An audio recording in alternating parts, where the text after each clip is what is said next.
Look at that beautiful icon. Oh, God, sun's right in my eyes now. Look at it. Look, F-Zero. Dink. Close. Dink. What if they have all the GX characters? What if they have 16-bit versions of GX themes? They could do it all. They could do it all. They're gonna do it all.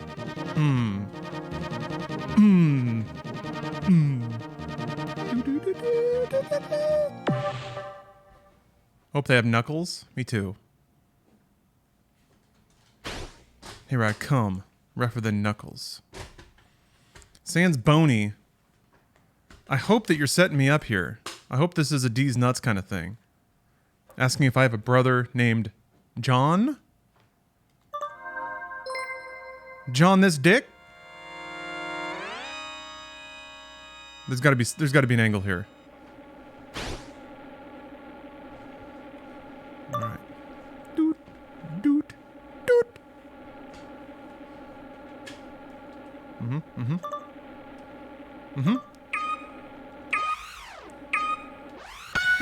What?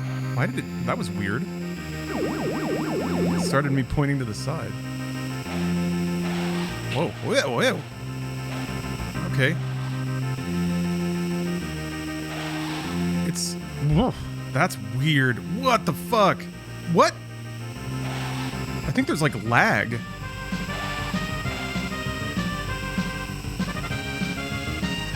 Oh, I see, Sans Boney. I see. I see. I see what you're doing. Unfortunately, you've let me down. You've disappointed me.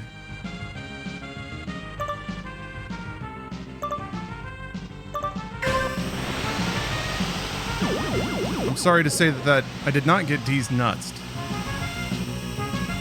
Disappointing. Also, brother. Jesus Christ. You should have said dad? Have you seen Travolta lately? Brother?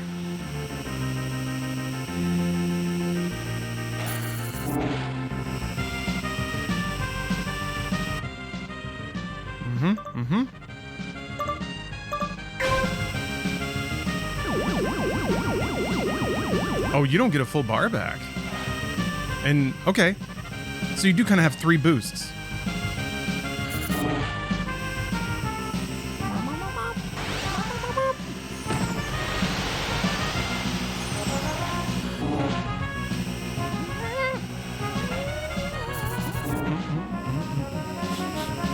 What the fuck? I'm not doing that. It just turns sometimes. Oh, he's eternally its Pulp Fiction self in my mind. Okay, I wouldn't mind being the brother to Vince Vega then. He seems like he'd... No, I was about to say, he seems like he'd be a frustrating person to be a brother of, but he seems like he's got his shit handled. Like, he'd just say some spicy shit come Thanksgiving and then, you know, you part ways again. Give him a call on his birthday. If he has one. Gold bumpers from collisions between machines to fill your super meter. Alright. Press A when your super meter is charged to fly on the Skyway. Oh, so you cannot boost when your meter's full. I guess there's boosts on the Skyway. It's just kind of interesting you can't choose to use boost. It's the same button. Joy-Con drift strikes again. Maybe it's the Joy-Cons plugged into my Wii Switch. That's what it is now. There's a fair amount of magnet on that.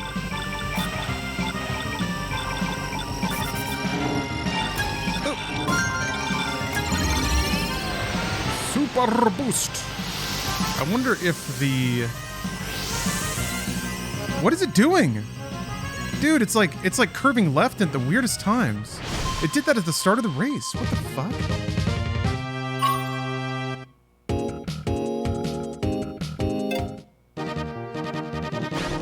That's really weird. I don't know why it's doing that. Oh, wow. They have the, like, comic book art from the manual? Dude, that's so sick.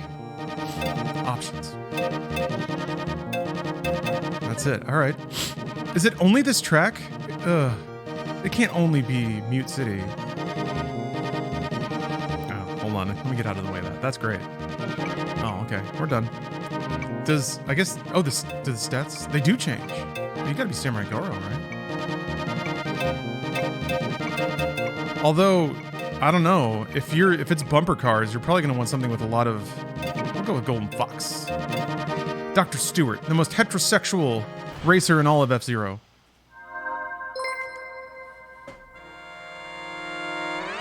Yeah, maybe there are motion controls? I didn't see options for that, though.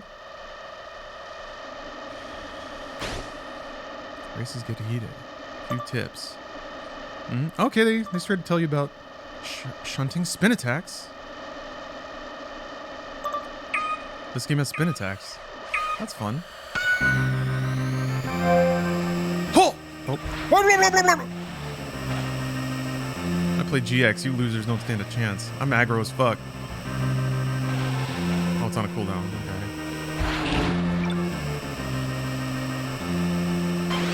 There's that speed. There they go.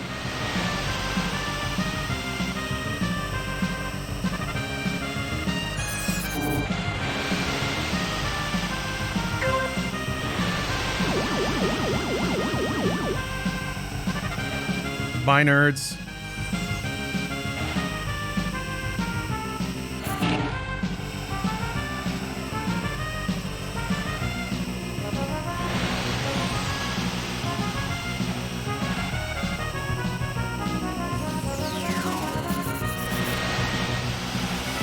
It's the red one. I guess it explodes, probably?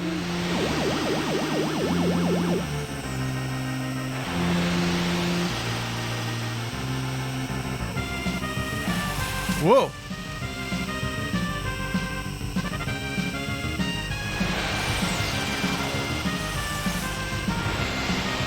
Okay. Uh-oh.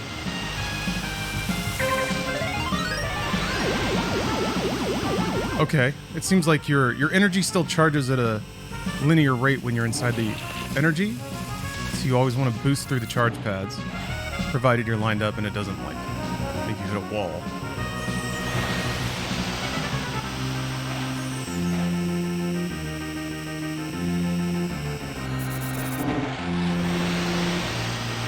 He's almost lapping people. They give, I'm sure like most royales, they give you the weakest AI to feel good against winning.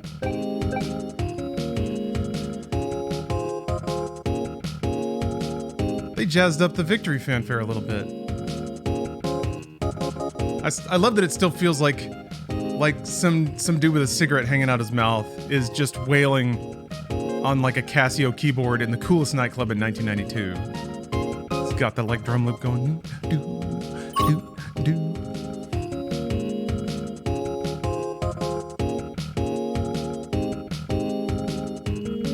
Okay, I guess in terms of like aggression and spark collecting, it just ranks you out of all the other players. Did you play F-Zero GX? A little bit.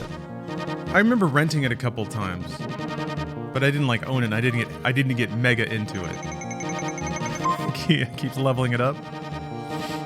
All right. Okay. That's smart. I like mechanics like that basically prevent snowballing. Like if you're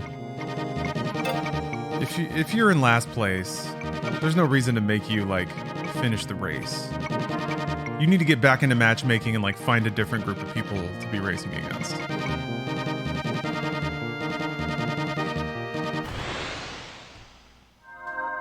Unlike League of Legends, that forces you to sit in a losing match for 50 minutes while the other team makes fun of you relentlessly. Alright. Okay, it's more than Mute City.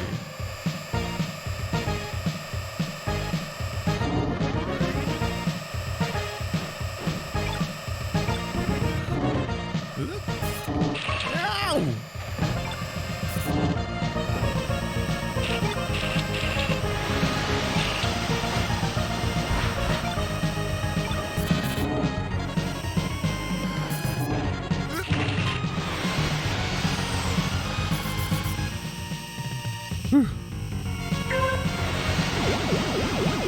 Oh, wow. Goro's boost is way different. I got like very little boost back.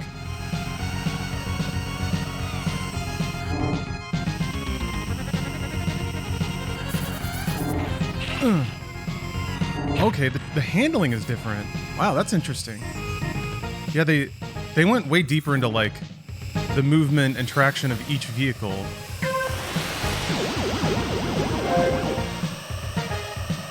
Because in F-Zero, everyone had loosely the same kind of traction mechanics.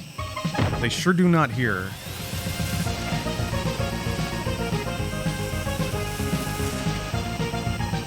Also, like the Doppler effect when you're passing other cars. Oh. This is a really smart implementation of the AI drivers. The little assholes that would just clog up the track. Now, I mean, before it was just a way to like have AI plus something that basically like so you're not just staring at an empty track and racing your heart out. Now it's like the randomization injected into a battle royale. So it's a multiplayer game where usually the most skilled player is going to win, but there's always like a random chance. I think I just heard one of the explosive guys go off. Ooh! Fuck you, yes! That was closer. Whew. Also, Stingray probably not the best car for that particular track.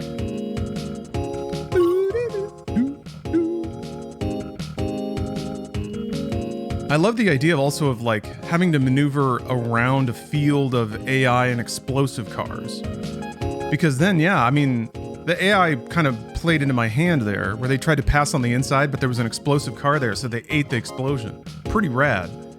12 milliseconds. That wasn't even 99.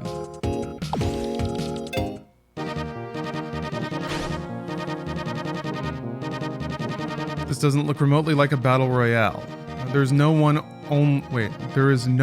only winner, but multiple people can reach the end. There is no elimination till there's only one. Is that required? Also, it's not called F-Zero Battle Royale. It's called F-Zero 99.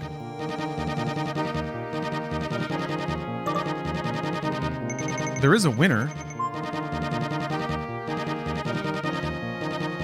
But you're right, I suppose it's not like gradual eliminations. Alright, let's do it. Death Wind 1. Hell yeah. I want, does it have wind? That was the gimmick of this track back in the day, is that you would get blown to the side. Let's try the goose. Pico. I was thinking, can't you just stay back until most people have bumped into each other? I guess that's true, and also when people bump into each other, it creates sparks for the people behind, so there's a baked-in catch-up mechanic. I think they referred to it as a battle royale in the announcement. All right, whatever. Who cares? Hey, here's an answer. Who cares? Who gives a shit? Does it matter? All right. Placing against rival pilots of similar... Okay. Finish higher rank than your rivals. Your skill rating will increase. That's cool, too. Like marking specific cars on the track. Doesn't matter, just stating the facts. They're not facts. You're not classifying a fucking animal. What? Anyway, it doesn't matter. It doesn't matter. None of this matters. That's cool. There was like a starting pit.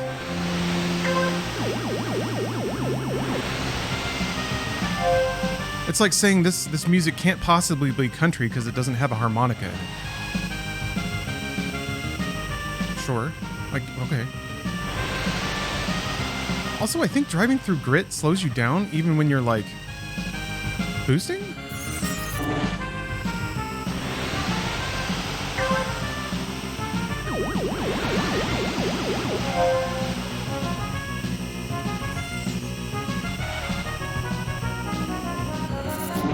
There's no gear. You need gear for a battle royale? You gotta like be able to pick up green and blue things. Ooh!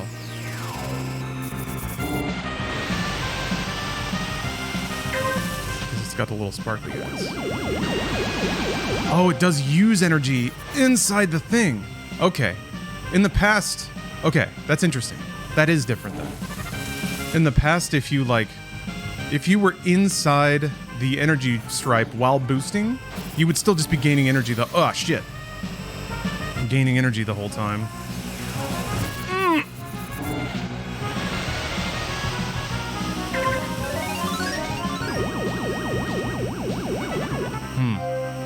Just gonna take a tactical boost, I think. With any luck, Falcon will miss up! Oh! He's not even smoking, though. He has plenty of juice. Oh, he did it, too. Ooh! Alright, let's see if he's got another one in the tank. Yes! Ooh. Anyway, apologies. Apologies if I was getting spiced there. When I'm playing F-Zero, I get that dog in me. You know how it is. So I guess you can have a card with little badges on it? And I like that there's like multiple chances to beat a rival. So I imagine they like skill based, there's probably like 2 really close and then one that's sort of a gimme to make you feel good. Also, they're not showing ticket points. Alright. New record. Ha. Ha. You have to earn the right to race in a Grand Prix.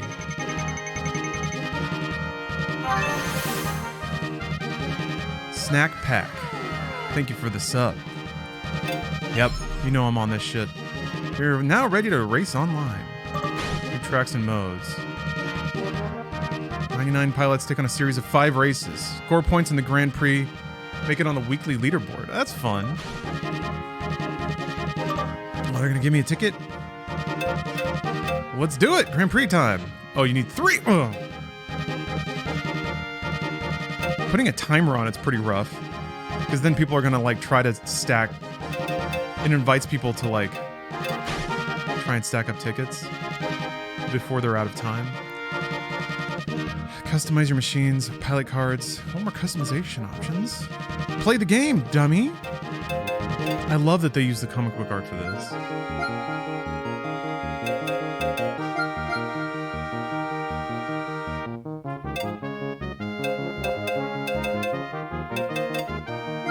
Well, that's cool, I guess. I guess they're keeping it pretty basic with just the initial 4. Oh! Every 30 minutes! Okay, rack up Grand Prix, or grab up pre-tickets now. Take advantage of this chance to power your way up the leaderboard. Oh! Hey, here's a ticket, buddy.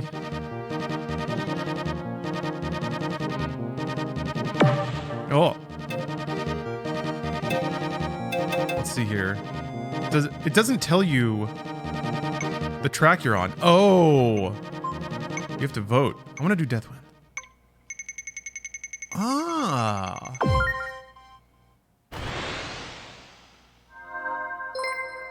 Okay.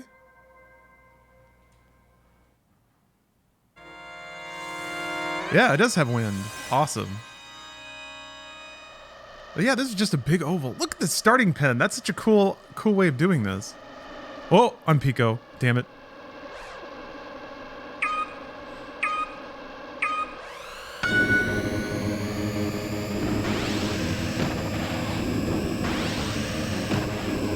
Damn it, I gotta drive into the wind to get onto the track. I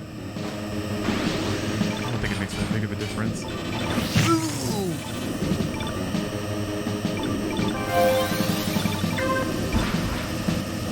Oh. God. Ooh, what the fuck? This is something else. Ooh.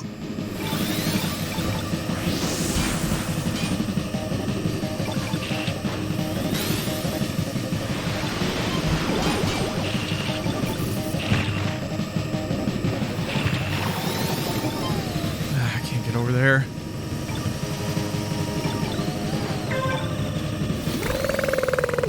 It sounds like a Jetsons car. Damn, man. Okay. If you tip too hard into those walls, it will bounce you back. It's happened twice now. Ow.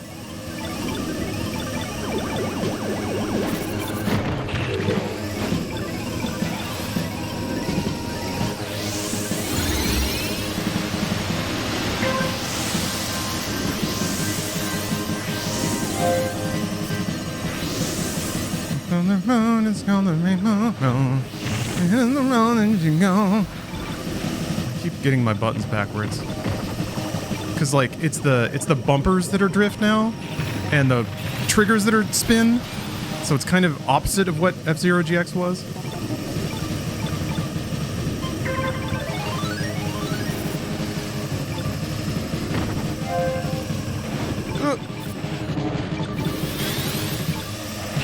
Damn it!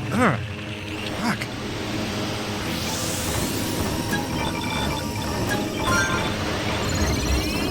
Oh, thank God. Okay. Oh boy, I am low on power. Okay, the recharge is not nearly what it used to be. You've got to be so much more conservative with your boosts. Whew. Yeah. It's definitely a different skill set. It's going to be all about, like, moving through crowds. And not necessarily hitting the cleanest lines.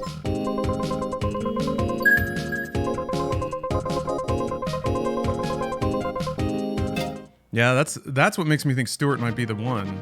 Also, not steering into walls, but, like, it's actually really difficult not to do that. There was the wind on top of getting slammed around by all the other players. Race aggressively with your team and fight for victory. Highest score wins. Score KOs, spin attacks, high lap rankings, and even lucky bumper hits. Huh. I wonder if it's the sort of deal where, like, playing aggressively is equally as valid as going fast.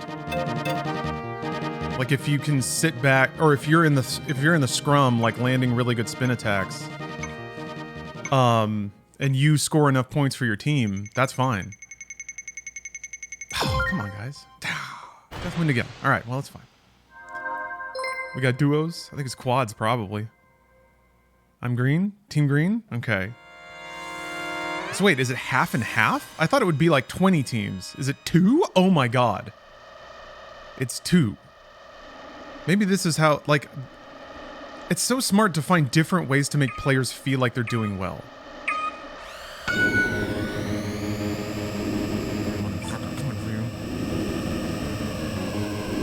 Ooh.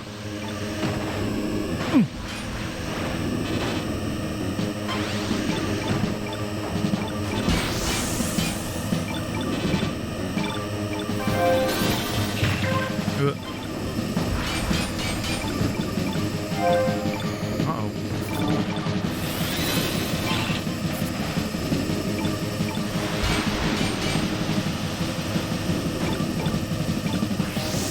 But I guess you definitely, like, want to be ahead of the cutoff, because if your team gets eliminated, then the other team has more laps on the course to earn points.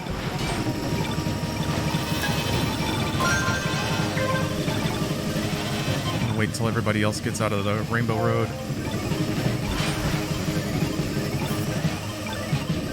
There was a nameplate on like a scorch mark on the ground. Ah, come on. Let's go, Kush Cloud.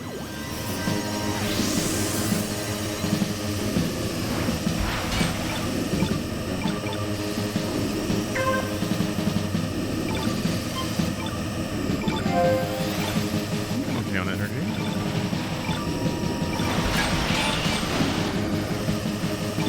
Damn.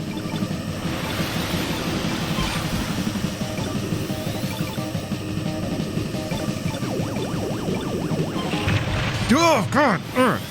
I do that every time. I turn it just a little too much, and then it rockets me backwards. Oops. Sorry, folks. That was bad. That was my bad.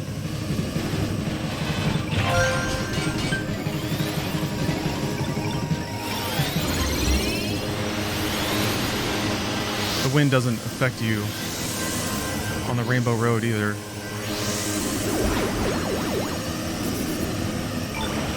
Oh, that sucks!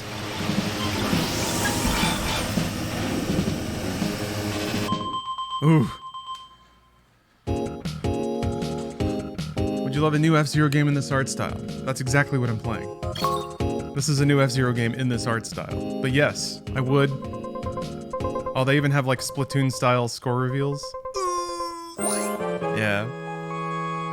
Spin points. We needed to spin more. Didn't KO at all. Tapping them bumpers, though. You know what I meant? Well, I do, but also... I think people need to acknowledge that this is a new game. Just because it looks like an old one doesn't mean it is.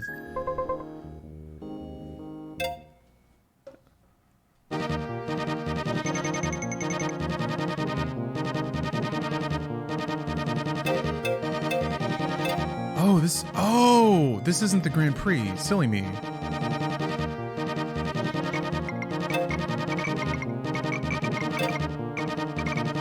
I thought that was the Grand... My bad. Okay. But, sure. I just don't think... I don't think Nintendo has any interest in making that, and I don't think it would sell. So, it'd be cool.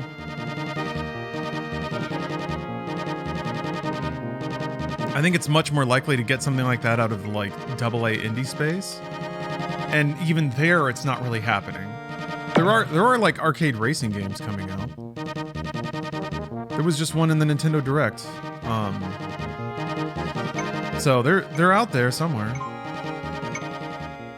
But I think the general state of the genre and the sales of those games is a pretty strong indicator.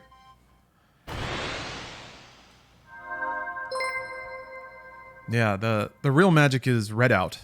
Redout 2. And then there's also Pacer. That's more Wipeout-y. How's the Twisted Metal genre not come back yet? Twisted Metal wasn't very good.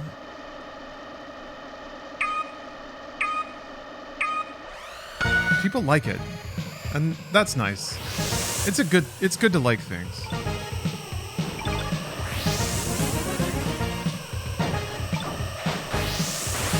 Twisted Metal was fun specifically when you had pizza and friends. Yeah, but a lot of things are fun now. A lot of things that like don't have a lot of intrinsic goodness to them are fun when you have pizza and friends.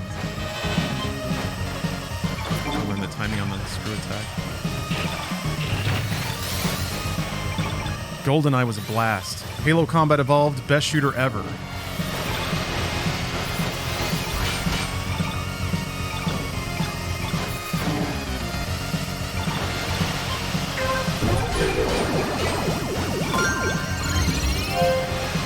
You probably want to use that as soon as it pops up, though, because any of the sparklies you pick up. Oh my gosh, that was amazing.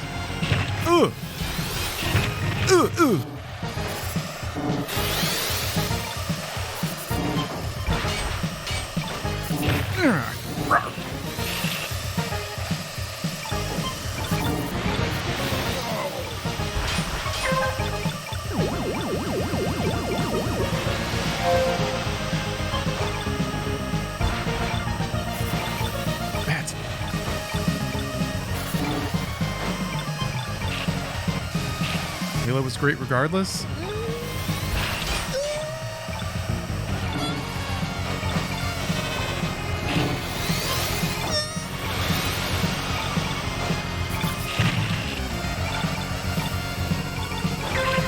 People have finally woken up to the fact, thanks to Starfield, that Bethesda games were never really that great.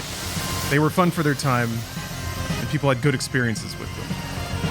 That's Halo, as well. Halo's always been a solid 7 out of 10 game. The world will wake up to it one day. They already kind of have, by the way. Everybody's like, oh man, they just need to do Halo right. They did. They did. Infinite is as good as Halo gets. And it wasn't good enough because it's still Halo. Anyway, stay tuned for more hot opinions. Starfield is fine, but it's fun. You just described Halo. Actually, okay, no. There's some aspects to Halo that are better than that. Damn it! I like that they don't tell you the points that you got, so you don't compare. It's just team-based. Oh, there it is. Never mind. You can actually look at how good you are on your team. My team dragging me down. Meerkat, thanks for the sub. I called it way too early that time.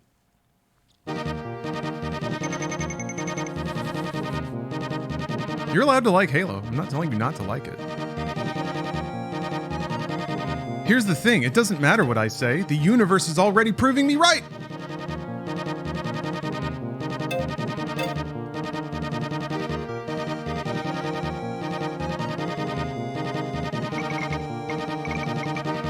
Blue Falcon actually kind of controls the best, though. I'm gonna try it.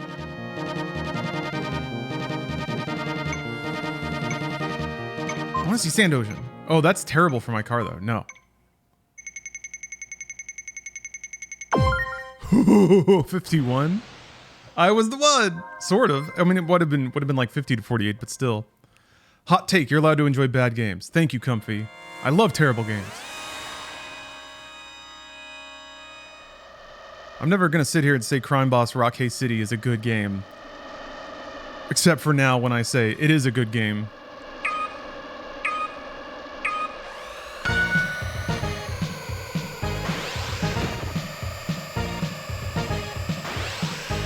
I guess, do you want to stay in the air longer?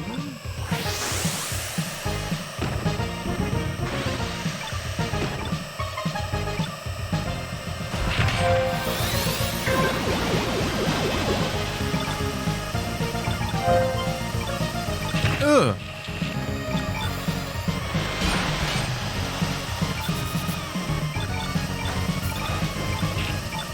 Why is that guy doing that? Oh, because he had Rainbow Road juice. I guess other players. Oh, I got fucked. Wow. Awesome. I accidentally boosted like twice.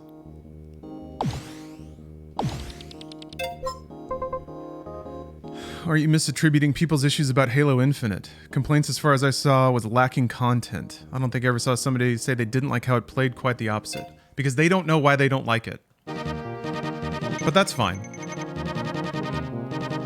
They're misattributing their lack of satisfaction with the game.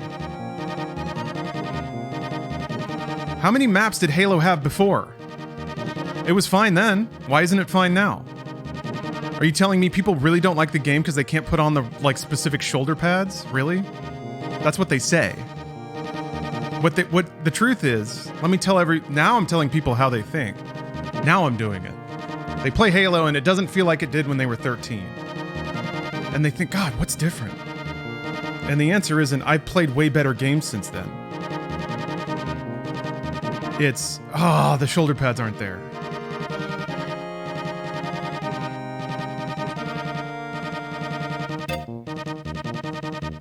That's Jokerized Lawrence.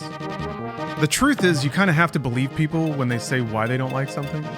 Even though, let me tell you, as somebody who has been in creative spaces, everyone thinks they know why they don't like something, but they're usually wrong. They're always right about why. They're never wrong about what. Or sorry, wait, no, I got that. They're always, wait. Their feeling is always correct, right? If they don't like something, then there is something about it that's not working. That's always true. But whenever people try to tell you what it is, they're usually wrong. It takes a mechanic to be able to translate that into the functional aspects of what makes something work. I'm not claiming to be a designer here, but I think that's the situation. When I was working at Rooster Teeth, let me tell you, people had all sorts of opinions about why something didn't work. But I would be able to watch and be like, okay, here's why people are reacting this way. I would change that thing, and then those opinions would disappear. And it wasn't because I did the thing they said they thought I should do. It's because I actually addressed the thing that was making them real. It's like I was addressing the thing that made them notice it. And then instead of the thing going away, it just wasn't noticed anymore.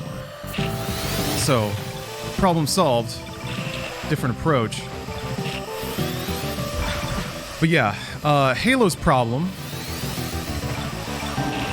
is in combat design. There's aspects about it that can't be taken out because then it wouldn't be Halo anymore. But those are the things that also make it not play very great. And they've tried to do it in bits and pieces. They've tried to, like, adapt, and they've done a really good job. Like, genuinely, Halo Infinite is as good as you could possibly ask to modernize the way that Halo plays.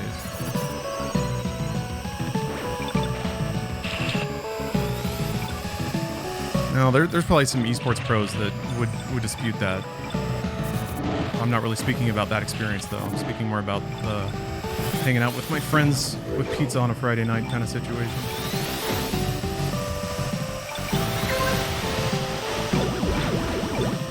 Ugh, bad. Ugh! I gotta stop. I keep tapping the inside walls.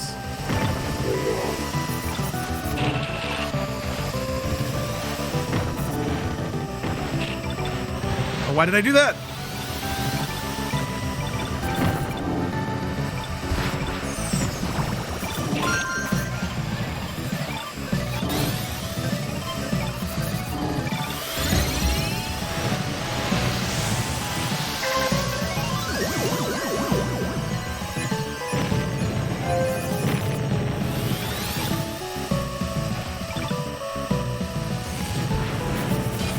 Did not work.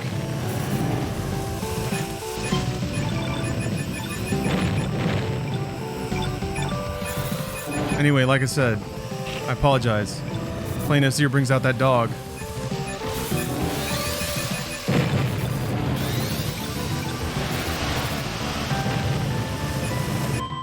Whew. Man, I'm cranking on the controller pretty hard here.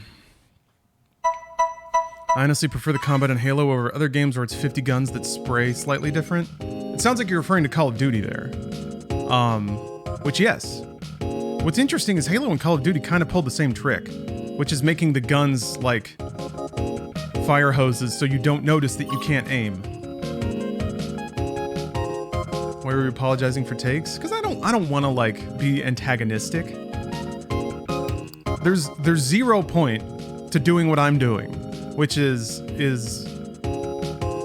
trying to convince people that the thing they like is less valuable. 0 value in it. So why am I doing it? It's because I got that dog in me.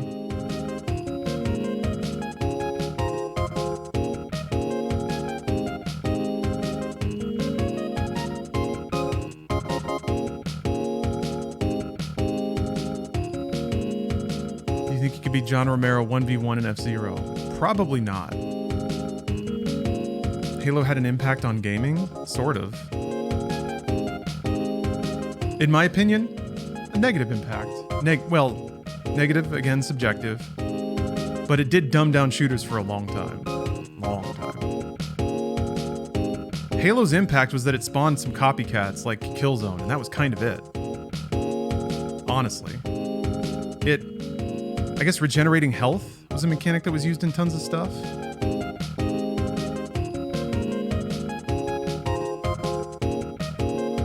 Yeah, haze. Truly, like, what are the, like, in shooters now? What from Halo is in there? The floaty jumps are gone, you can carry more than 2 guns. You could loosely argue that the, like, rock, paper, scissors of a Halo shootout is adapted to other games of the, like, melee gun grenade. But that was around before Halo. Well, the way Halo used grenades was kind of unique at the time. It helped to build up Xbox. Yeah, because there was nothing else. There was no other game on Xbox aside from Halo Combat Evolved for like a year and a half, 2 years. That's honestly where Halo came from. Okay, so here's the real narrative of video games. Microsoft launched Xbox. They bought tons of advertising on X Games and pro wrestling. So a bunch of dudes bought Xbox because it was the hot new thing, and the only game to play was Halo Combat Evolved. So you had an entire generation that were reared on Combat Evolved, not knowing that there were better shooters out there. You shouldn't expect them to either, especially if they're newer to gaming. But man, what was going on PC was genuinely light years ahead of that. But it got popular, and it was a gateway into a larger market. So, what would you say is Halo's differentiating factor to other FPSs? It's a couple things. So the aesthetic of Halo is valuable. it's RoboCop versus aliens, which is cool. So it's got a comic book appeal to it. The music is stellar.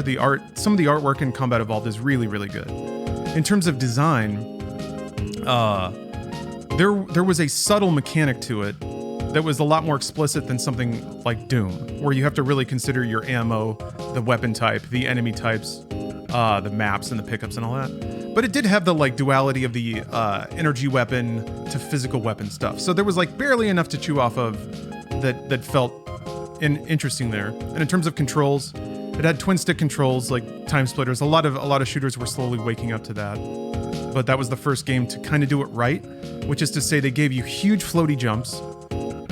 So you could actually theoretically jump and aim at the same time. And the reticle was more of a suggestion. The reticle on screen was like a circle or a really giant not filled in cross. And when you shot, your bullets just kind of went everywhere. So as long as the enemy was roughly in front of you and you held the trigger down, you would eventually kill them. It wasn't like other shooters that were more precise and fast. And then it also had the illusionary aspects of feeling like an open world. It had AI actors that seemed pretty cool for shooters at the time, but again, not necessarily new. I think it had a lot of aspects. It like picked and chose a lot of interesting aspects, and then I think controls are really the thing that sold it. You don't feel as awkward playing Halo as you did other shooters at the time. I think down to the fuzzy aim of everything. It had massive auto aim too. I remember, I'd argue it was one of the first mainly narrative-driven shooters. Half-Life came out years before, but that's okay. God, and there were like so many on PC before that were so much more interesting. Halo was just a series of like fanciful shit and references to lore that didn't exist. I said one of. It wasn't though, but that's all right. It was one of the first ones a lot of people played. There were like, I would say narrative in shooters was at that level. Well, maybe games moved pretty fast back then. Maybe 6 years before that on PC. Like Marathon. If you want to give credit to Bungie, Marathon was actually one of the first shooters with a interesting narrative. Scale of the story felt huge, even though it really wasn't. Yeah, that's the thing. There are tons of like references to nothing in Combat Evolved. It's smart writing, in that you just put in a bunch of open hooks to engage people's interest.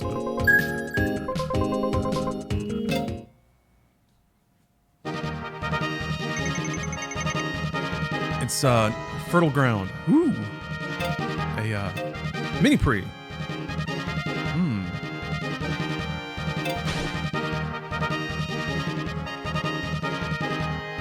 Once you score in a mini pre-count towards your weekly... Oh, okay. So it's cumulative.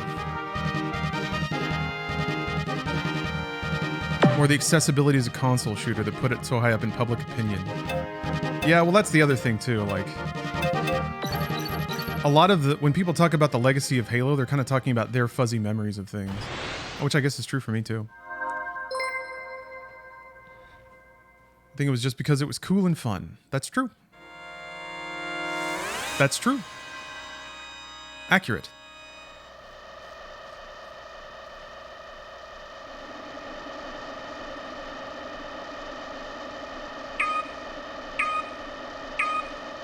Ooh, wrong button. I was holding A.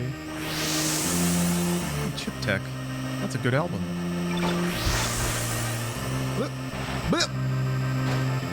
Man, I wonder if there's like hot technique to getting out of the pen at the beginning in a good rank.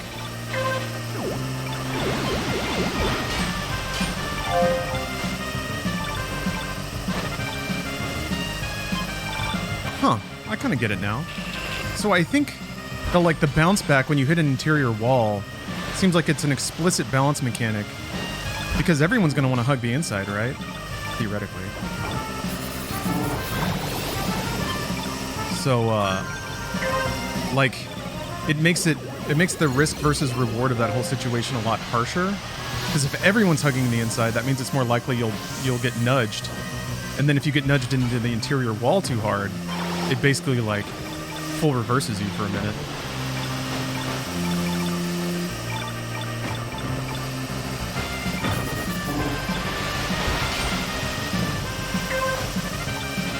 Also, like, what was the narrative of Halo? For real. You're RoboCop versus the aliens, and that's it. I think of, like, what actually was going on. No, I guess you learn about ancient lore, you let the Flood go. Okay, yeah, there's a little bit going on in Combat Evolved. What? Oh, oops.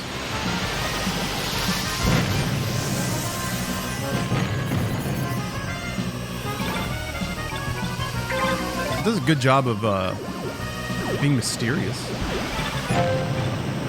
And I think the, like, being able to see a visual difference between, like, human architecture in the ship and then alien architecture on the Halo. I think just the visual of the Halo itself was pretty effective. Pretty cool looking skybox. Ah, almost there! I ran into, like, multiple explosions. Oh, the opening cutscene portrays the basic desperation of humanity in a losing war without a massive lore dump. Yeah, I guess. I mean, Quake 2 did that too, sorta. It was stupider and older.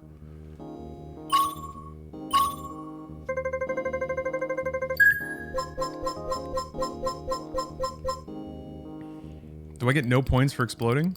I think so. Damn, right there too.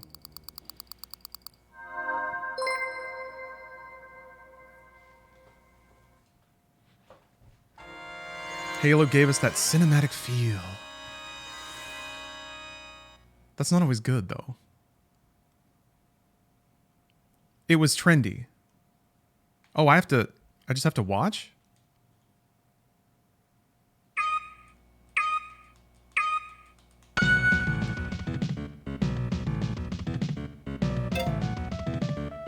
Disqualified. Interesting. Wow, you gotta play real... Oh my god. Mini pre fucked. No points. Get out. Interesting. Opening cutscene sets up Reach and that the Covenant were more advanced than us by finding Halos by accident. What? It didn't set up Reach. Reach didn't exist. Incidentally, they made Reach to go back and, like, add value to it. Going in again. It did mention Reach. Yes, they said the word, but it didn't. The Fall of Reach book didn't exist when Halo Combat Evolved came out. Damn it. What the hell?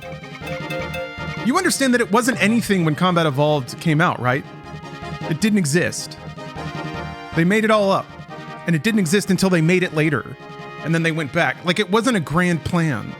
It's like Star Wars. There wasn't a tome that told the entire lore of all 9 movies that existed in the 70s. And George Lucas has just been dribbling it out over time.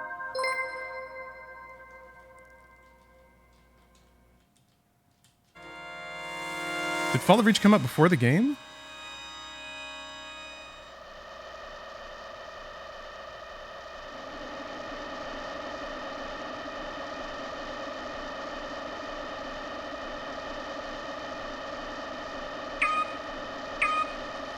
Oh, it came out a month before Halo 1. Interesting. Ugh.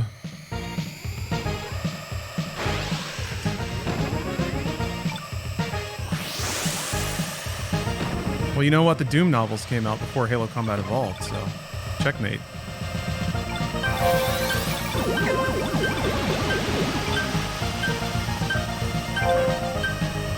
What is beeping? Ow! What are you doing? Oh, because I'm not in a safe position.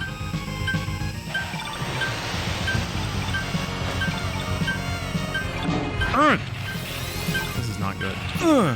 Fuck. Listen, you can like Halo all you want, alright? I'm not telling you to not like Halo. I'm just trying to provide you some clear-eyed perspective. You don't have to accept it. You don't have to believe that I'm right. Like I said, the world's already doing it. I've been waiting for people to figure this out on their own. Like I said, they finally did with Bethesda games. Starfield finally got them there. But no, still got to deal with people insisting that it's because the new game doesn't have knee pads. Alright. Whatever. Go read Fall of Reach again. That'll make it better.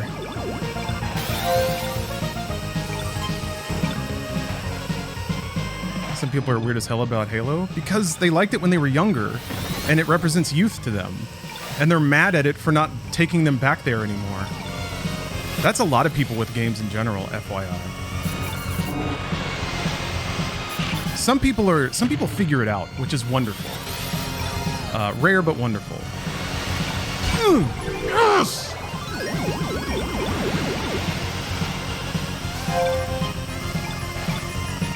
Honestly, my game for me, that process was Paper Mario for the Wii, Super Paper Mario.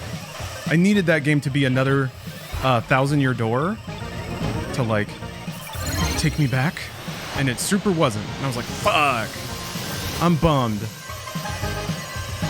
And I want to be upset with this game.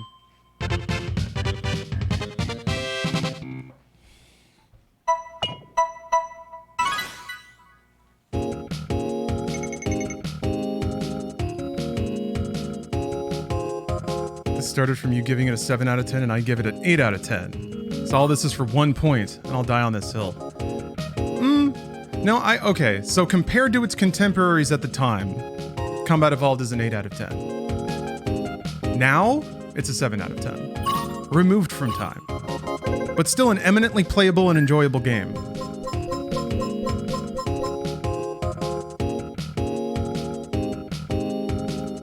We're meeting in the middle. 7.5 out of 10?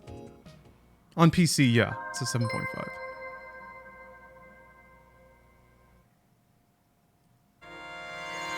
I need to play through the, I'm gonna play through the Halo franchise soon. Here's the thing that no one expects.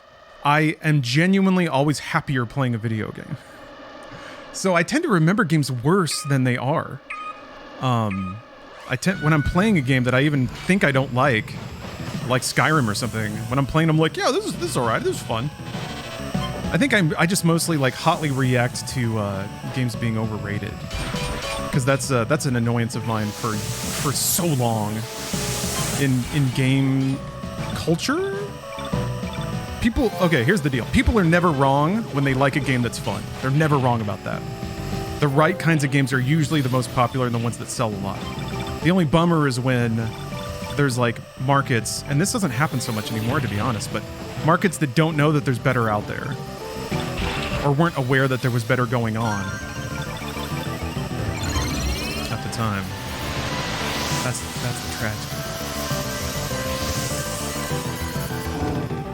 I need to play through all the Halos. I need to play through Halo and Killzone interleaved, like chronologically.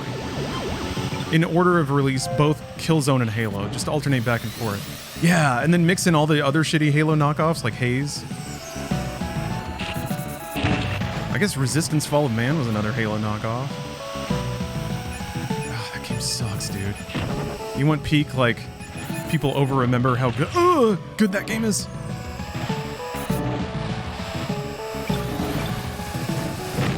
Sony Studios were honestly not that... I don't know. Maybe I should keep my mouth shut about this. Because I haven't played like Spyro or Jak and Daxter or any of the like cartoon mascot games that people really, really adore.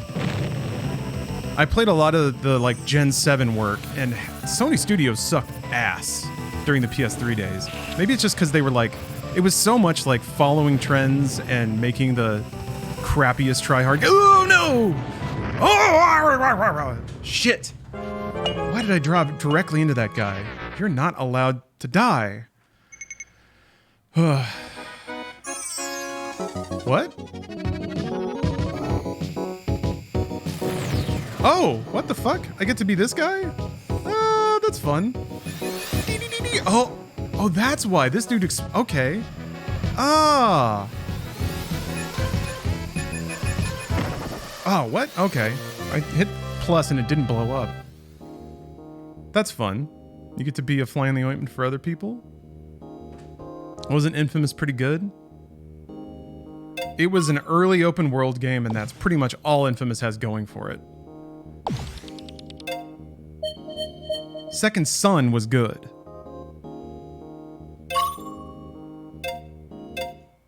Yeah. Second Son had merit. You played Dark Cloud and its sequel. I played the original, but not a ton.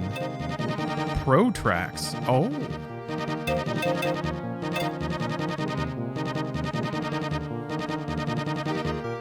What about Prototype? Prototype's interesting because it's just like pure power fantasy, which is what a lot of people wanted at the time.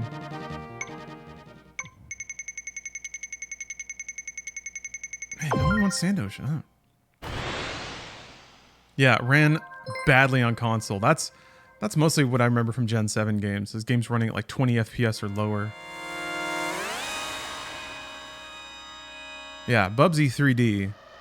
Feh. Coming back to this stream when you play a real game like Bubsy 3D.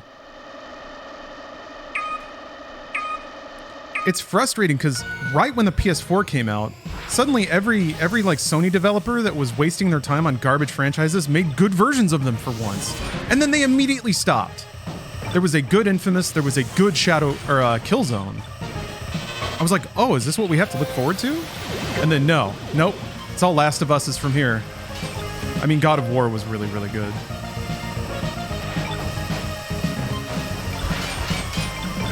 They just stopped making rad games the second they finally got good at them and had good hardware. Ugh, jeez, what the fuck is that? Yeah, Shadowfall? Shadowfall was awesome. Because it wasn't trying to be a Halo clone anymore. Or I guess this weird mix of Halo and World War II shooter. Killzone is such a creatively devoid thing. It's just math. Call of Duty's popular. Halo's popular. What if we put a little World War II in our Halo?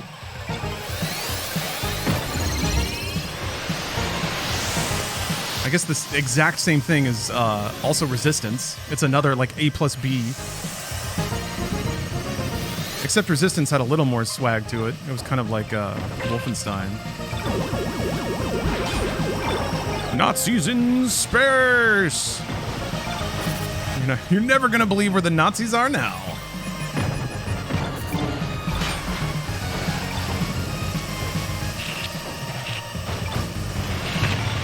I don't wanna work. I just wanna bang on the drums all day.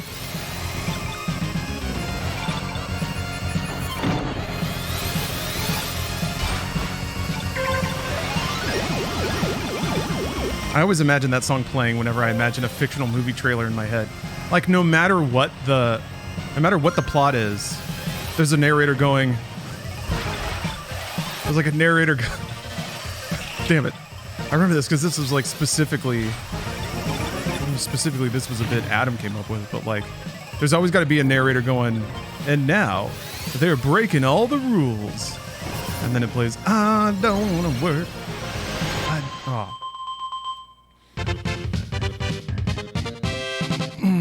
That's the best line in the trailer, though. I haven't heard it in a long time. Breaking all the rules.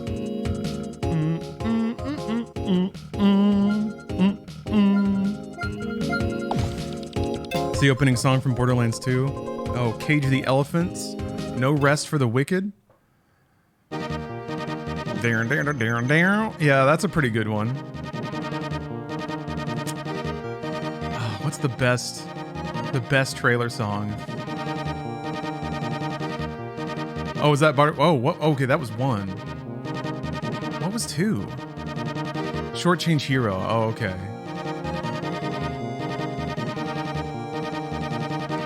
I guess the modern version would be some... I guess there was Blom in terms of movie trailers. We had the post-Inception Blom. I guess there's always that high piano note. Ding! Sony uses that all the time. I guess that was their brand sound for a while. Oh yeah, All-Star?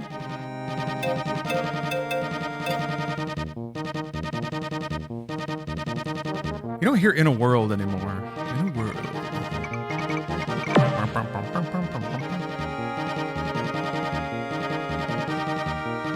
Can you make your ship twirl in the lineup? I guess they just do that. Sando. Oh, Meerkat, thanks for the sub. I think I missed that a long time ago. Getting too heated. Getting too hot with my opinions. Anyway, the good news is that there's a million good games out now, and everyone says the good games are good. So we're good. Everything's fine. It was just, man, it was rough. It was rough being a pretentious motherfucker,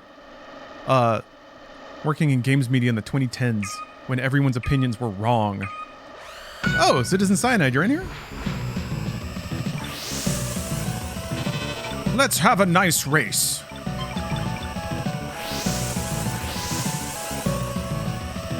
I need to put on a little scarf. When I'm playing my F-Zeros.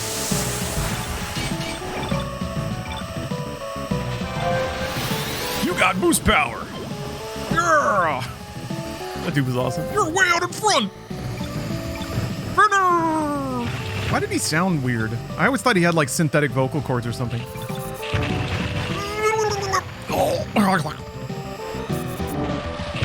Sliding into that grassy area.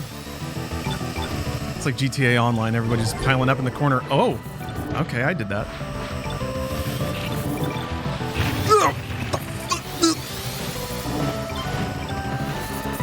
Jesus Christ.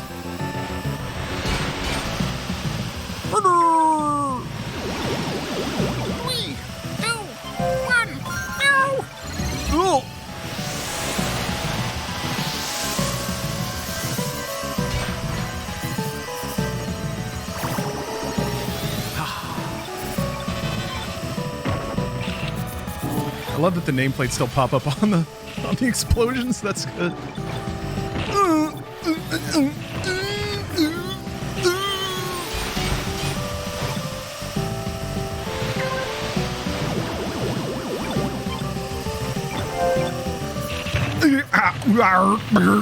God, that was bad. Okay, no more boosting. No more boosting. No more boosting for a while.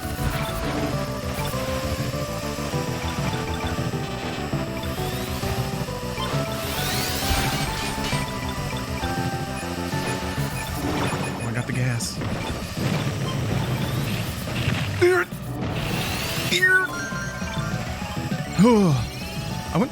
You probably can't die up here, right?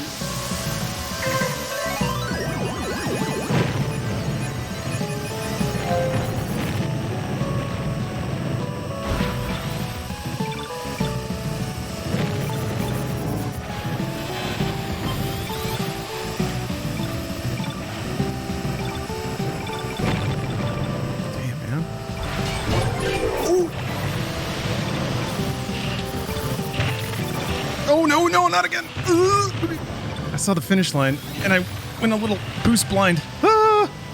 Look at all those explodey boys getting spawned at the end. Wow. Oh. Do you still juice from the ships you KO? No. Maybe you get a burst of super track. I haven't really been able to see what happens if you get a KO, or if you get a specific reward for it. You got energy? Oh, really? Okay. Did it fill my, like, Rainbow Road meter or my energy meter?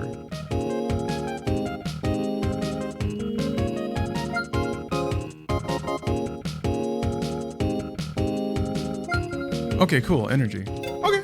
It's kind of like classic F-Zero then. Gives you more boost juice. Oh yeah, locked cutie. I'm glad that people thought of me when they saw F-Zero GX. Grand Prix starts in an hour. Okay, I have time to do a Grand Prix, and then I probably have to close the stream down. Let's try Pro Track. If you complete a Pro Track, you'll earn bonus ticket points.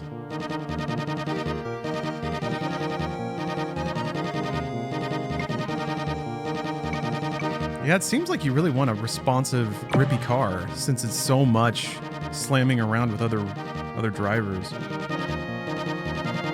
MediaTek until Subathon. Report Town 2. I mean, Whiteland has cool music, actually.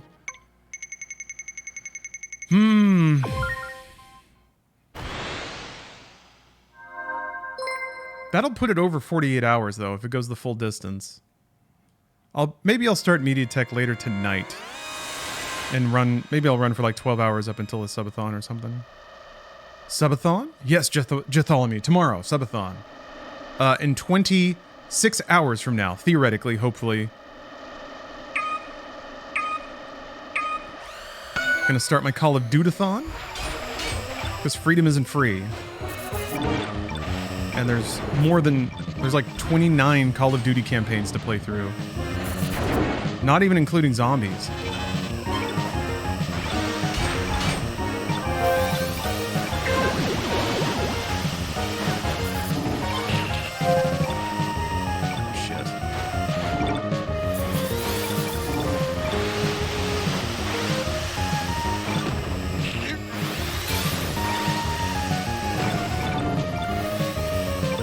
Saw that explosion. Damn it! Jesus Christ! Getting tapped offline on the ice is terrible. Ugh. Oh shit! I am out of power. Wow, that's bad. Okay. Oh, I should have saved it. I should have saved this for like one of the ice hairpins. Ugh.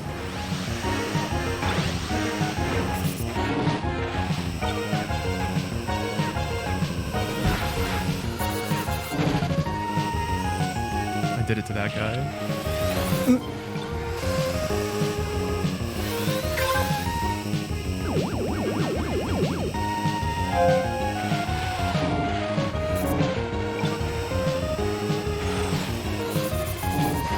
Oh, jeez. I guess I was still on the dirt a little bit.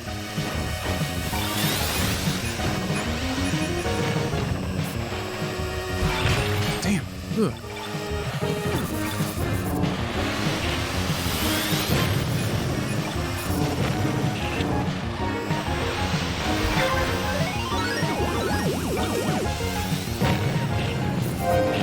You can spin attack the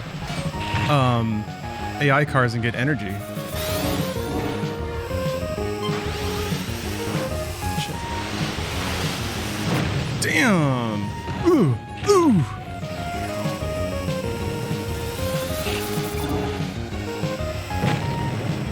Fuck! Nope! No!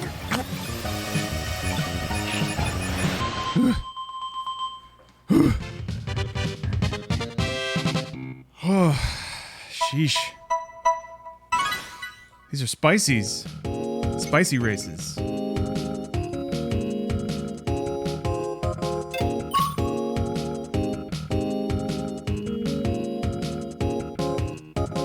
Slapping that bass.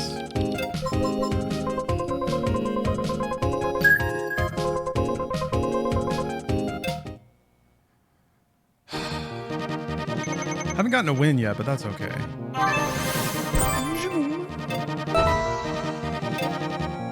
That's cool that you can do practice laps.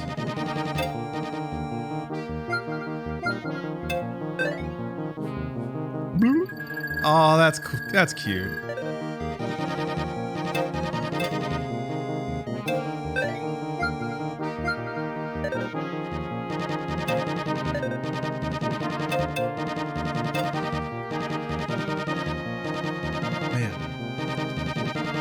I'm wondering what the, like, emergent techniques will be.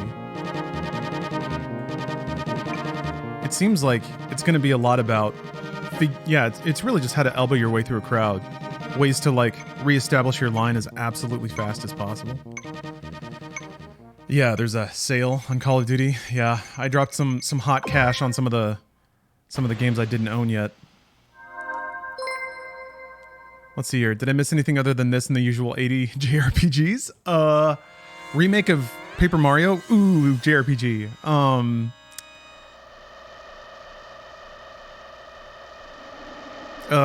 New map for Among Us. WarioWare? Is it new WarioWare? Yeah, Peach Game. Peach Game, not a JRPG. There's a lot of JRPGs though. The Switch is the new Vita, man. It's kind of cool.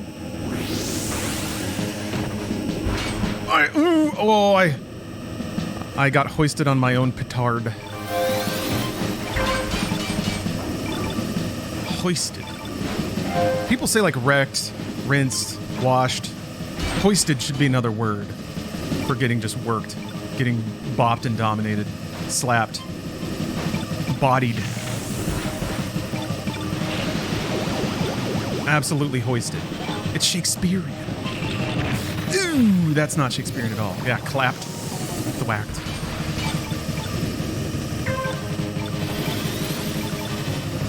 Blasted.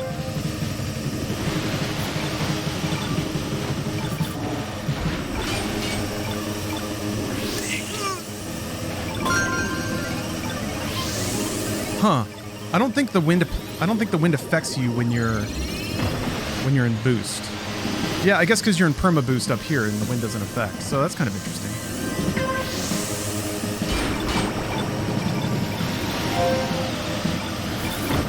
Whew.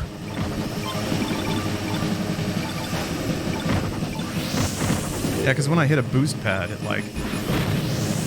makes me go straight for a second. If there's one thing I hate, it's going straight.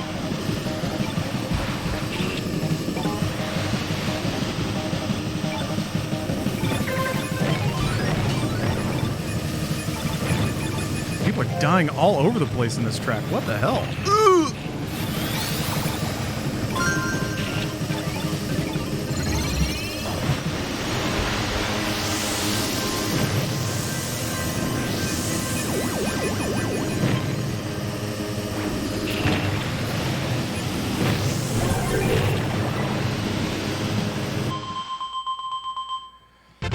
Whew.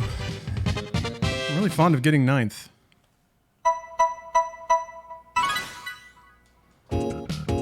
Baby Park track. Baby Park didn't have wind. Wind! The wind makes it hard.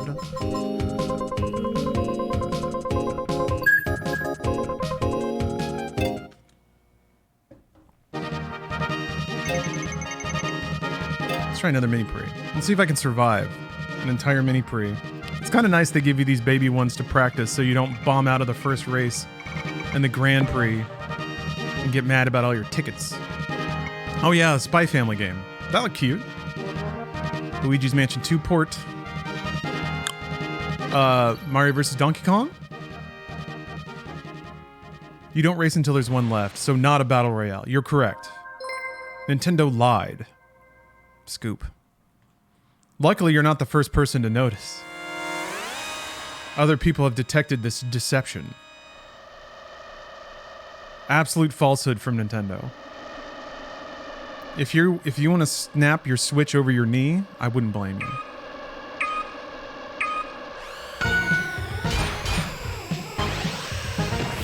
I've thought about it.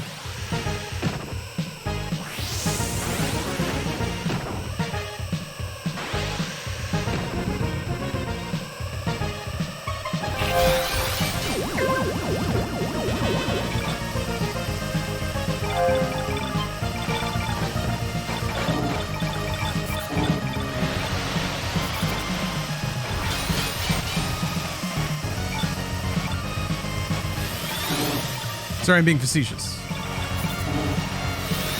I got the dog in me, like I said. Ugh. Yeah, somebody else pointed out that it doesn't count as a battle royale since you're not racing until only one person is left. I kind of prefer it this way, though. Why make the race take, like, a ridiculous amount of time? And racing already has a first place?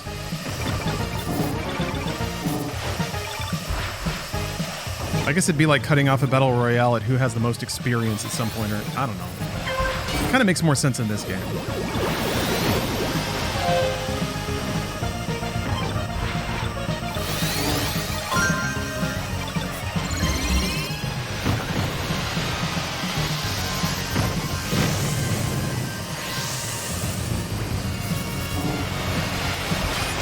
Oh, bad. Right, I'm trying not to die. Ooh! I'm theoretically trying not to die. I guess it's more likely in a Grand Prix that you might whittle it way down, since it's 3 races in a row and eliminations carry through. We've already lost like almost 20 people in the first race.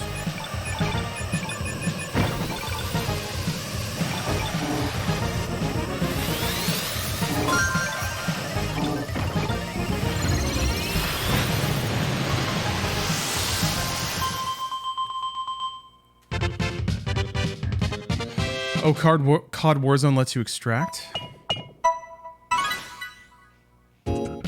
Strike it from the list.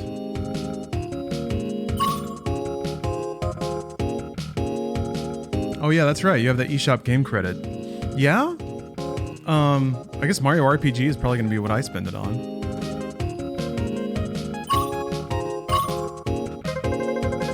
Yeah, that $50 game credit. I was like right in the middle of my hot boys. Sure, Bubba, David Firegun. That sounds like your average average Alabama Friday. Sure, David. Or wait, is it? Sure, Bubba, David Firegun. All right, 75 racers.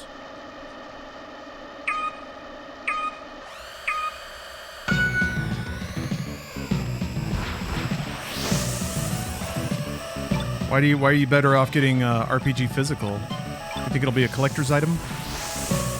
An investment?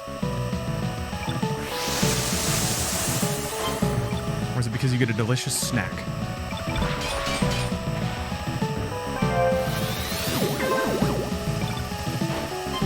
Get a little cartridge to suck on. Damn, man, I keep doing that shit. Yeah, Frank the Dank, the starting corral is so smart, funneling everybody onto the track like that. Dude, okay, you cannot spin on dirt.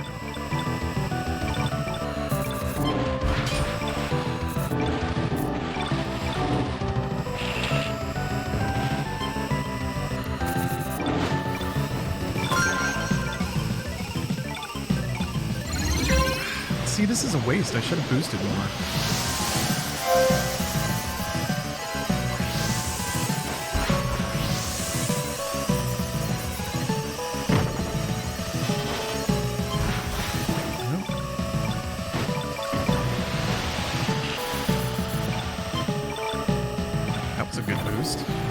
Like 10 ranks?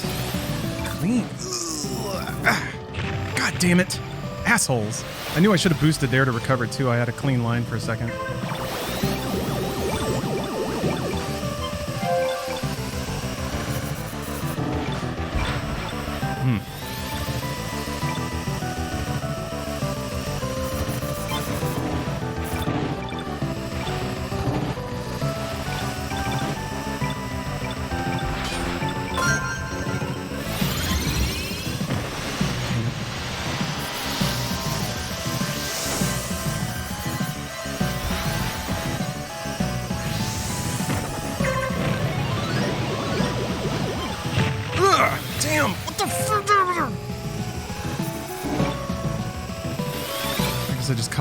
Caught the corner of it. You? You can't be you. They'll look at me and they'll be like, wait a minute, is that me? Freak him out on the track. Mind games.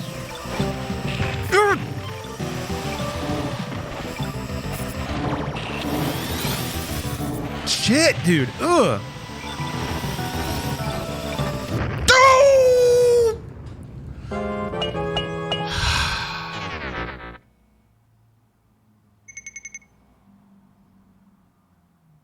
It's not at all safe to boost into the finish line in this game. Not at all. Jesus Christ. One of these days, I'll finish 3 races.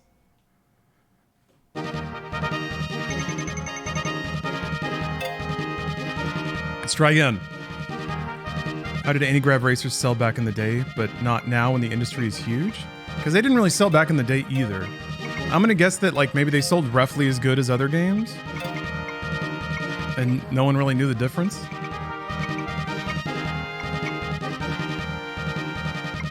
Honestly, I think it's more that like racing games and specifically anti-grav games were easy to make.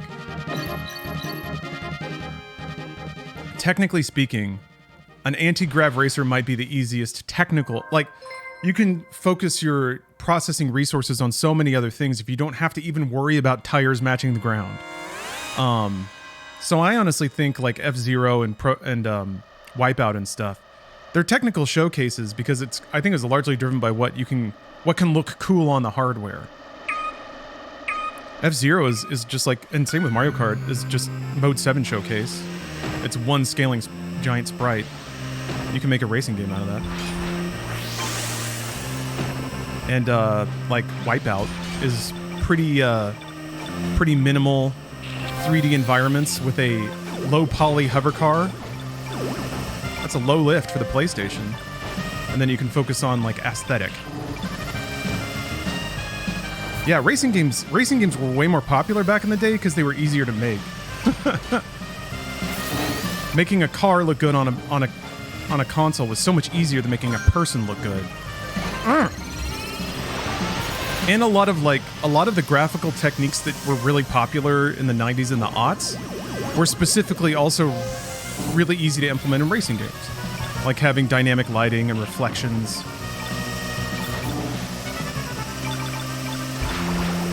High frame rates.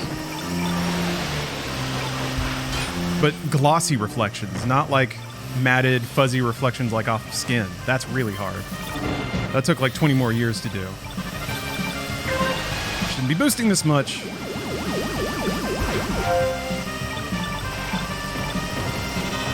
It's interesting because in F-Zero Grand Prix, in the games you had lives, so you could play a little loose with it, but I guess in the hardest ones you only had one life. Oh! That was terrifying. No, like it hasn't pulled me to the left again since at the very beginning.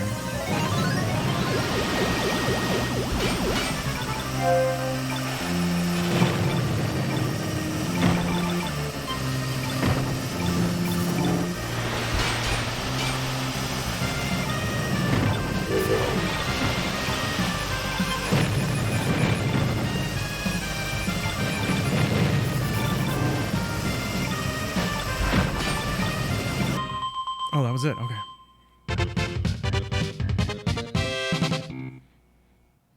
Doolard, you survived? Good.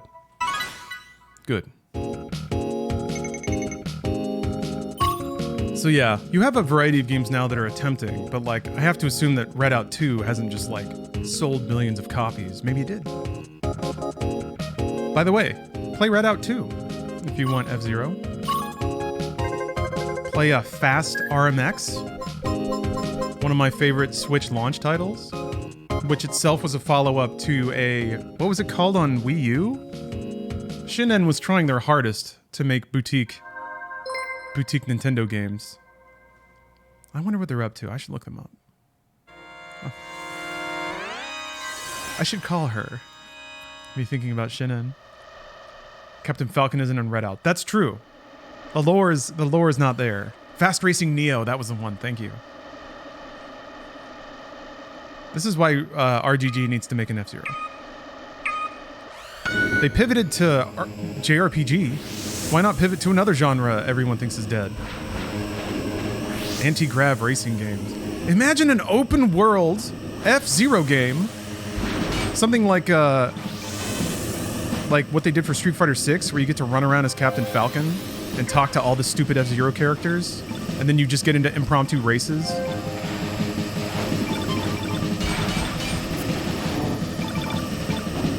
Is the hero. You can have some stupid ass storyline. I mean, GX already did. If you ride an F-Zero, you can, or if you ride a Yakuza, you can ride an F-Zero.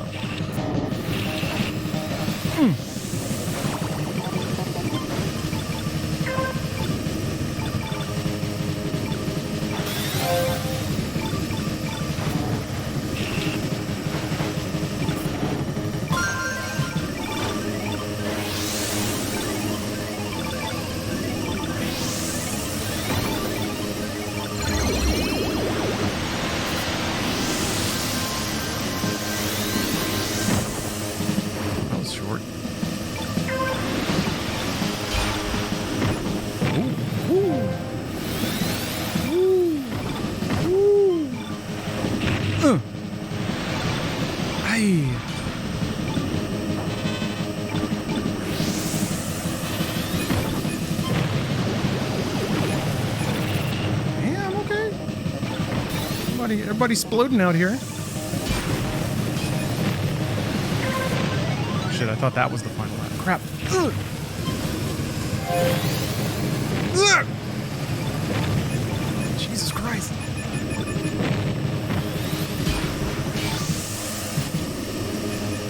There's so many explosive dudes.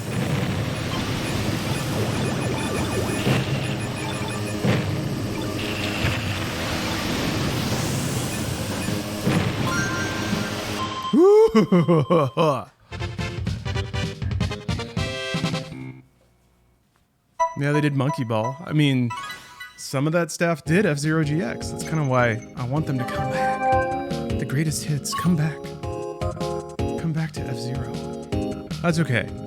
If I play F-Zero 99 18 hours a day for the next 2 years, maybe Nintendo will get the hint. Jesus Christ. I think the same person got first in both races. That means it'll be like classic F-Zero Grand Prix, where there's probably going to be a point where the first person is a lock, even if they lose.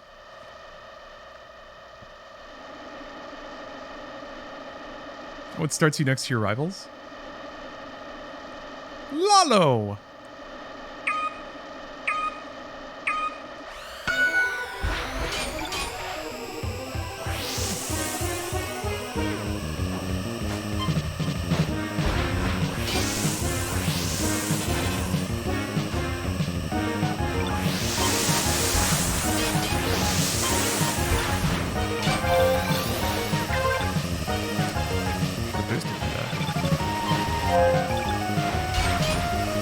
Yeah, there's only 60 people.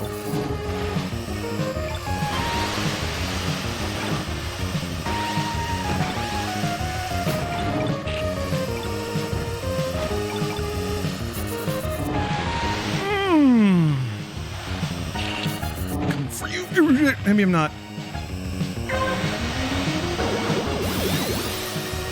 Shake the crown of the king. Uh-oh.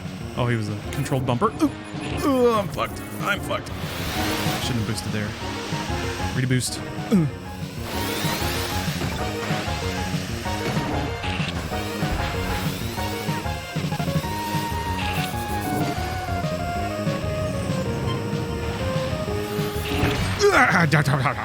Yeah.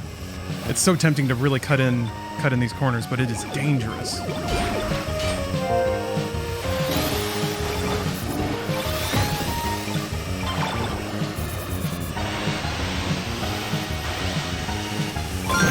Duh.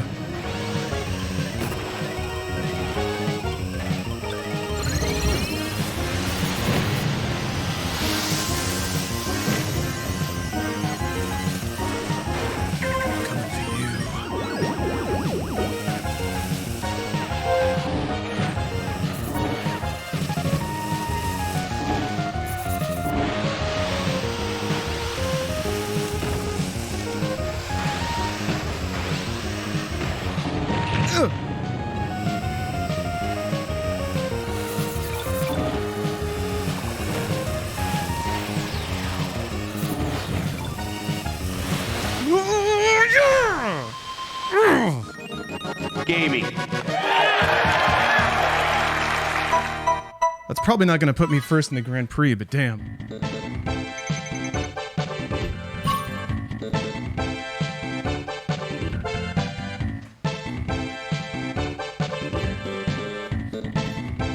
Good shit.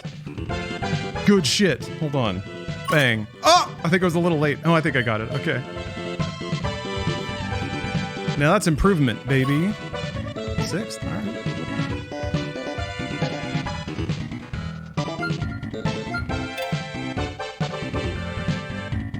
I think... Oh, that dude got eliminated. So yeah, he actually didn't get first. Oh, that poor dude. Oh no. Last part of the last track had gotten a solid first on both tracks. Boom. Out of the race. Red ahead, thank you for the sub. Yeah, and shambles. Absolute shambles. How far? He had 200 points, like a flat 200. Oof! Wait, where'd he go? Maybe, wait, did he get points for that? Or do you not even show up in the rank? Oh, there he is, 43. Oof.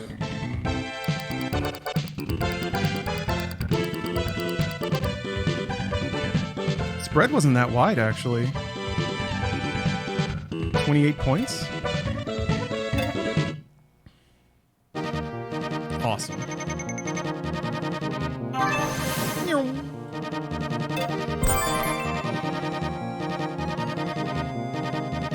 Oh. Huh. You get, like, colors for doing things, not just for leveling up. Lemon lime. Oh, they actually tell you... Oh, they tell you what the conditions are. Fantastic. Finish in the top 25 99 times!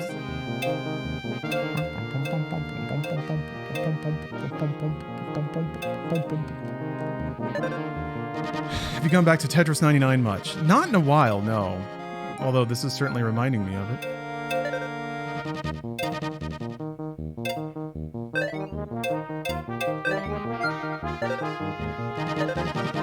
God, that Super Nintendo horn synth just makes me think about Earthbound. Still thinking about Earthbound.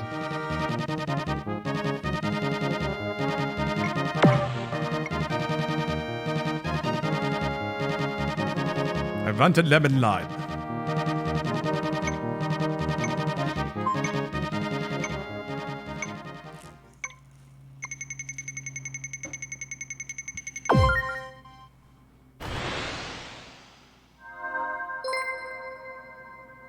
Kind of a bummer you don't get an advantage for finishing the earlier races first. Oh, like you don't... Well, normally if you finish first in a race, you're at the back of the start. That's how they kind of rebalance it.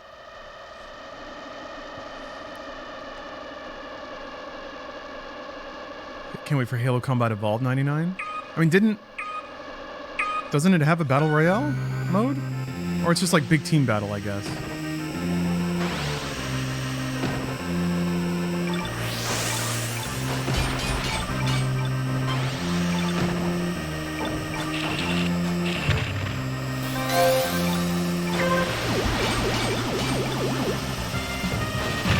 Whoa!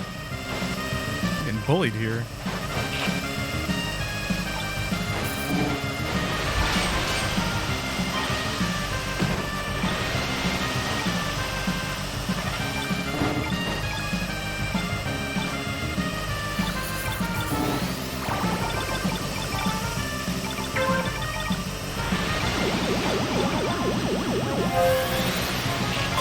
Oh, I thought I had the thing. There we go.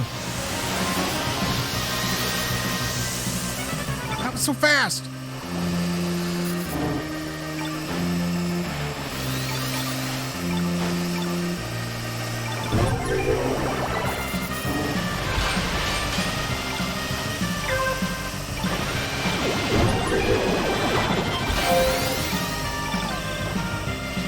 Love that freaking Jetsons car sound.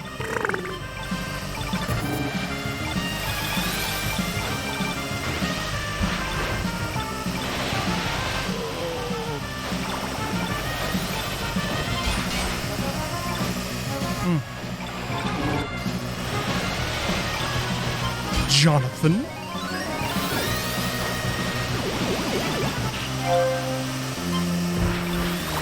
Ugh.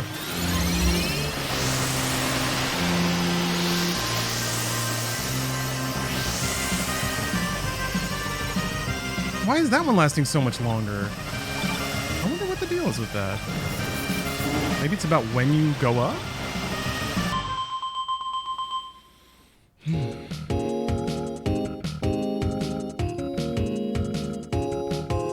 Did they re-release F-Zero? Sort of. It's F-Zero 99.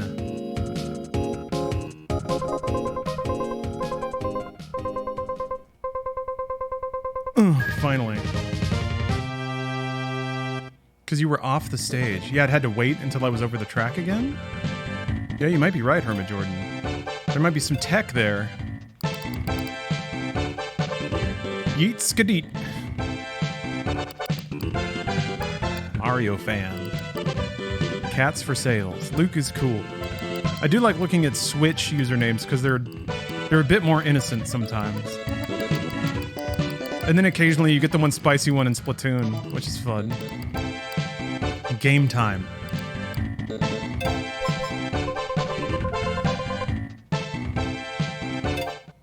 Is this the start to them re-releasing every single game with 99? The start? Were you around for Mario 99? Oh, they've been doing it. Wait, there was Pac-Man 99, Mario 99, Tetris 99, and now. Yeah, Earthbound 99. Yes! We need it. The continuation, yeah. It is in fact the continuation of them making 99s out of everything. But it's always like a very conscientious, interesting, and appropriate adaptation of the game type. One of the things I love about all of the 99 games so far is that you're playing the game. Like, you're playing F-Zero. You're not doing some bullshit over here to get ready for an F-Zero game. Which is what... I don't get most battle royales. The game is like loot, and then you have an encounter. And the encounter is like 5% of the actual game. You spend most of your time doing nothing. Star Fox 99, Contra 99, all good.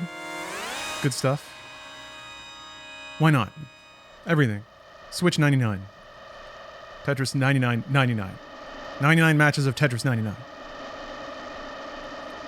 PUBG 99. Yeah, a 99-person Final Fantasy 14 raid. Now we're gaming.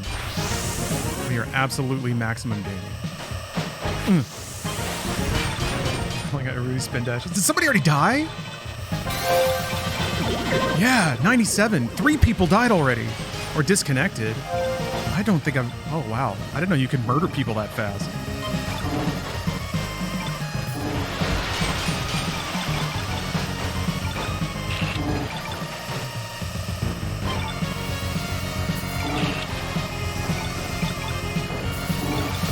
Too much, too much. Oh shit, I am almost out of energy already.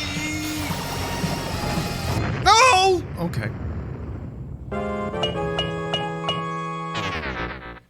Definitely overboost a lot. Oh, you lose rank. Get a chance to be a little stinker.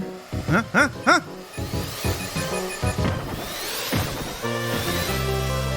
So what's the point of detonating? Because I swear I detonated on somebody. Maybe it just does more damage. You probably don't ever want to detonate early then.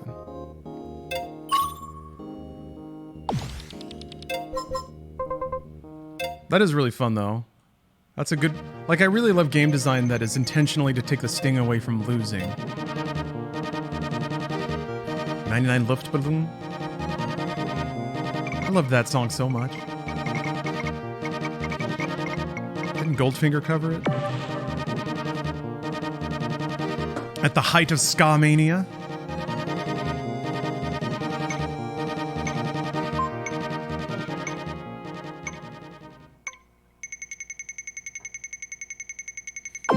It's about atomic war, yeah. Nations almost go to war because somebody butterfingered their balloons.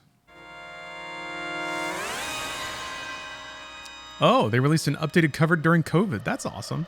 Yeah, Goldfinger did a lot of like live streams and performances during COVID, right? I guess a lot of bands did.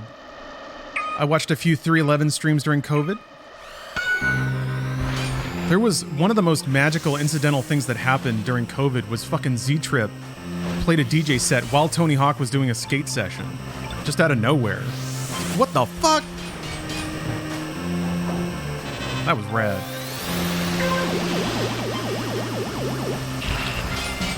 Maybe with COVID cases on the rise, we'll have more weird online happenings. I saw Goldfinger live and they put a Twinkie in someone's butt. How? Wouldn't it... How can you get a Twinkie in somebody's butt? It would, like, fall apart. Maybe if it's still in the container? So it, like, maintains integrity while you tuck it in? Much to consider. Much to consider here. Because otherwise you're just kind of packing... You're just kind of packing dough fudge packing. Oh, that's interesting. So I was out of course. My Rainbow Road time was up. The boost pad was grayed out. It didn't let me get a bonus boost pad for staying on the upper track a little bit longer. But I still got a better line. So they even acknowledge it and try to take like some of that angle away. That's cool.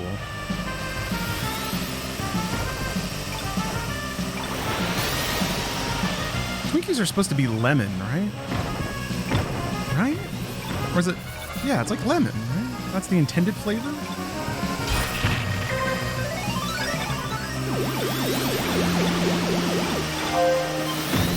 It's just sponge cake? Oh. I always thought it had a bit of a, like, citrusy twang.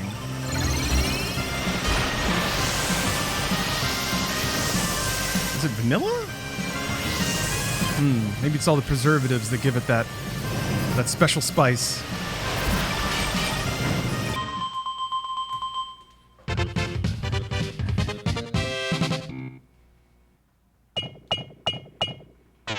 Wow.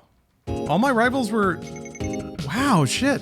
All my rivals were above rank 25, huh? Boop, boop, boop. Look at that! Why are you doing this to me? Why you do this? Why you do this? Why you do this? Boop, boop, boop, boop, boop, boop, boop.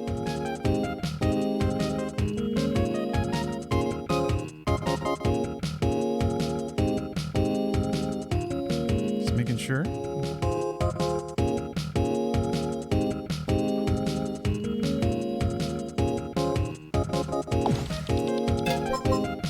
Lemon sand citrus.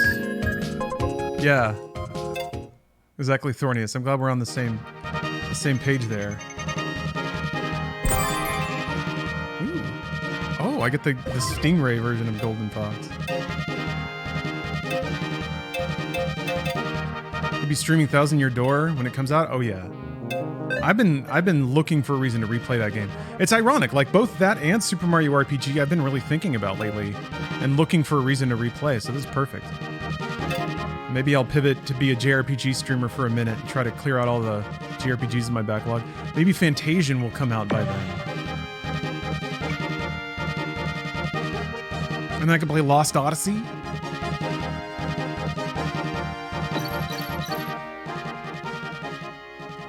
And everyone will agree. Everyone will agree Lost Odyssey's great. They'll finally understand. Dude? You want to know how insufferable it was being in games media when people had no fucking taste? How about when everyone said Lost Odyssey was just a Final Fantasy knockoff? Also, how is that even a bad thing? God damn it. I remember writing a whole op-ed about how Lost Odyssey is getting super overlooked. That was also during the height of like people being too good for Japanese games. There was a weird trend in Gen 7 to be like over Japanese developed video games because they'd been super prominent for a long time, but they were kind of struggling with getting HD games off the ground, scaling up production. American studios were on it a lot faster. I think because American studios developed and adopted middleware a lot faster, licensing engines and whatnot. Anyway, yeah, so Lost Odyssey came out, and I think everybody just kind of reflexively dismissed it as a relic of the past, which it kind of was, but also it was really good. Anyway, I wrote this whole op-ed being like, you guys need to pay more attention to Lost Odyssey. And this was when I was on like a volunteer blog, and the editor, quote-unquote editor, who never did any editing, so whatever, I sent it to the editor and for just like approvals or whatever, and they just wrote back saying like, this is okay, but also I disagree. Lost Odyssey is uninspired, blah, blah, blah, blah, blah. Like wrote this whole fucking paragraph because they just had to tell me their opinion like I'm doing now. And I was just like, ugh. Not only are you wrong, but you're loud about being wrong. That was games media for like 20 straight years. I've suffered is what I'm saying. I've suffered such indignities. Imagine learning all you can about the craft of video games, and you think you finally made it, and you're under somebody in an organizational structure of supposed gamers who goes out of their way to tell you Lost Odyssey isn't good. Imagine it. Imagine the indignity.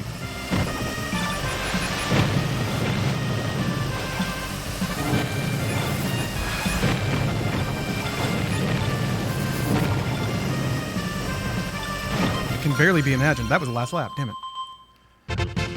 I should have gone a little harder at the end there. But whatever, I survived.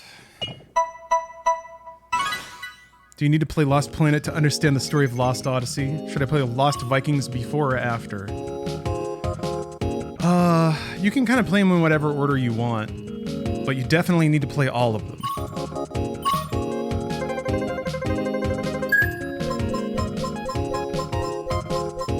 Hang on, that's every industry. I can tell you that from personal experience.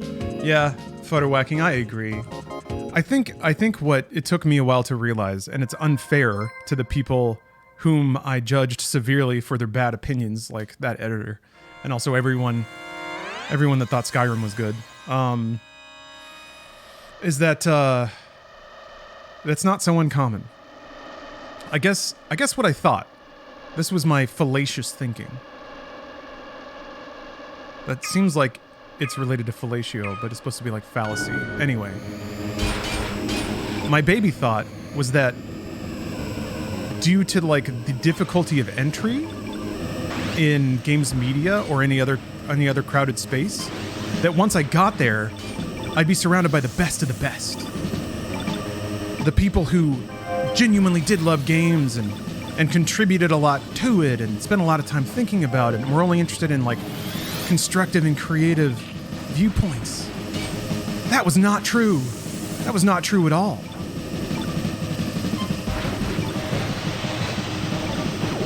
My contemporary, even though he thought he was like higher than me in the organizational structure, because that's just how Machinima rolled, was straight up a contest winner.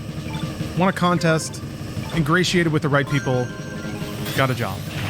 And I like volunteered for websites for like 10 years to even get a shot. Now, if you're me and you look at that situation, I'm like, well, that sucked. A little bitter.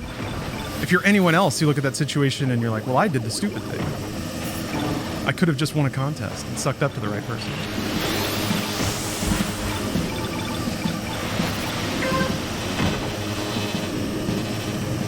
We all make that mistake in our careers? I think so, yeah. Idealizing the other side. It's funny because I hear that from game developers too, where they like when they're independent, they're like, oh, it must be so much different in the professional world. Like everybody's all buttoned up and flying straight, and everybody's like stoic masters of their craft. And then they get there and they're like, nope, it's the exact same thing. It's just people figuring it out day by day, solving problems, and all the same human condition stuff still apply. It's not suddenly immune from that. It's not like you're on the set of Star Trek, you know? I think that's what I imagined, is that it'd be like joining Starfleet when everybody is like selflessly dedicated to working hard for no reason. And that's a major way in which I was unfair to my coworkers. That's some nerd shit.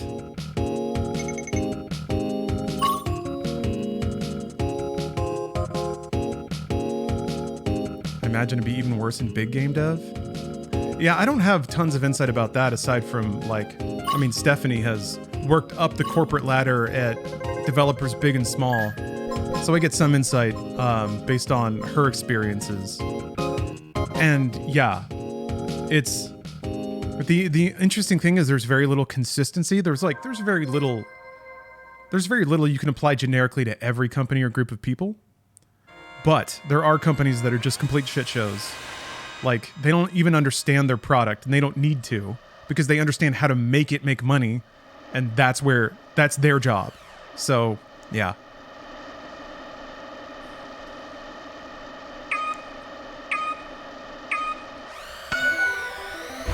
Like Unity? Yeah, I don't know. The Unity situation is pretty baffling. It's rare these days, it feels like, for a company to just look at their ledger and be like, how can we turn this into more money? But that is exactly what it seems like Unity. I mean, it's Riccitiello kind of did that shit, or Riccitello, I don't know. I hope I'm saying that remotely right. But he was kind of a garbage CEO at EA, he was like the one who presided over EA's like shittiest, most profiteering phase. I think. I could be wrong. Like, really, if he was CEO when Dragon Age 2 came out, then no one should be surprised. Yeah. He had ridiculous profit expectations for games. He was constantly trying to like shit them out faster because he was looking at the ledger. It was like, it takes 24 months to make a game? Well, could it take 18? And that's it. That seems like it's all he did at EA. And then the second a developer fell under the waterline, he would cut them. So it's weird that like the only reason they would make him CEO of Unity is because they wanted that. They wanted him to make the business way more profitable. And what he did, I assume, is just look at the numbers and be like, what's the underutilized number here? And he was just like, Unity powers a lot of free-to-play stuff. So he's like, holy moly, this install base is huge. What if we got money for that number, though? And that may be where it ended. Is it really that stupid? Maybe. Part of me, I mean, there's been endless theory crafting from developers and stuff about the idea behind this. Whoa. No, he boosts there. Ah, shit. Oh, baby. Fuck you! Okay. My theory is that they might actually want to drive away some customers that they see as like draining their bottom line. If they have customers out there with huge install bases but are generating very little revenue, it's theoretically possible that that's a drain on Unity's bottom line because those customers are... I don't know how Unity's business works, but if they have like support services, troubleshooting services that they have to provide all these customers and those customers aren't generating revenue, then maybe it was just a look at the ledger, strike the red number. Damn, third, huh? Well, I got on the podium. So yeah, it may genuinely be a case of they actually actively don't want... Oh, it's so close though! 10 points! No! Dude! They said Microsoft will foot the bill for Xbox games using Unity, which probably means that they'll come to an agreement with Xbox. They're throwing around their weight. It remains to be seen how much weight they have to throw. If they just drive a lot of business towards Epic, then that's one thing.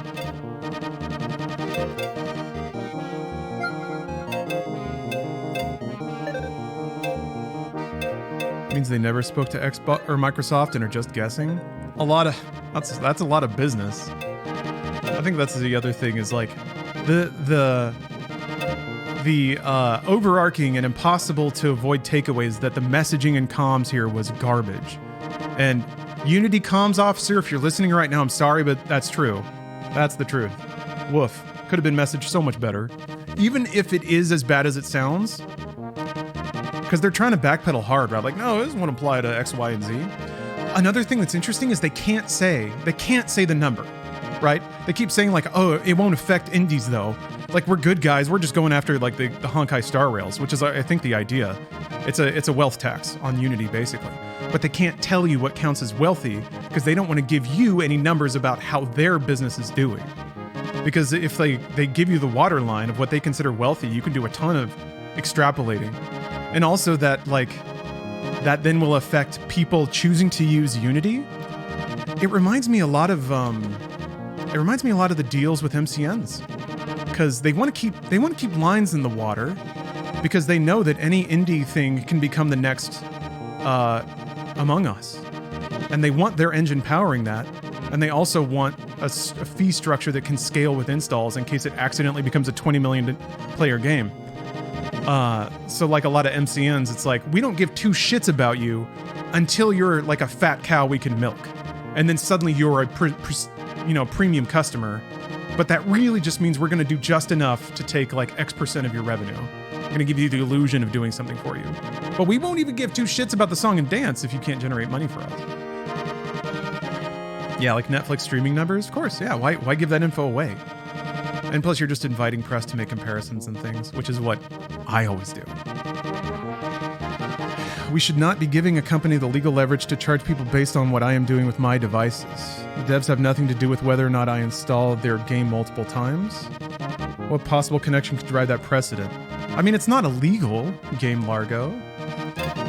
From my perspective, if this encourages game developers to hire engineers and try to make their own engines and platforms, I'm kind of okay with that. It's going to drive up the cost of game development and the cost of game support, which will probably mean fewer games that take longer to make. But I honestly think a divergence of technological platform is vital. I'm scared about Epic taking over everything. And for all the eye rolls I might do at Bethesda, at least they still make their own tech. It's highly unethical. I don't know, like, it would be unethical if they did it without telling anyone. I don't know that it's unethical, it's just bad business. And if they lose business for it, then everything works as it was supposed to.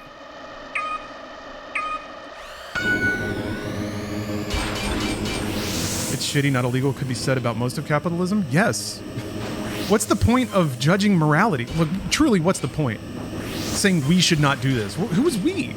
And what leverage do any of us have? We're just consumers, man. And sure, this can be a vote with your wallet situation, but I guarantee you no one's going to care or even know if the game they want to play is using Unity. This is like all playing in realms well beyond the gaming industry blogosphere and the clucking tongues on X or whatever. It's beyond all of that. They're getting negative press, sure, and they have like a lot of developers united against them, because of course they do. They just said something that's against the interests of any developer.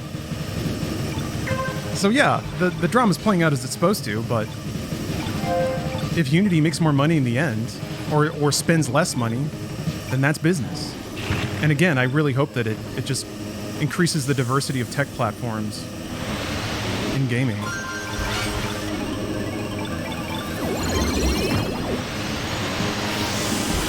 I guess I don't know. I don't even see the point in letting moral judgments enter into the conversation anymore. That's how you make narratives sticky on the internet. Editorialize. You need a good guy and a bad guy, an underdog. The roles are pretty clear in this one. But people posting like spicy memes and frown emojis on the internet is going to do jack shit.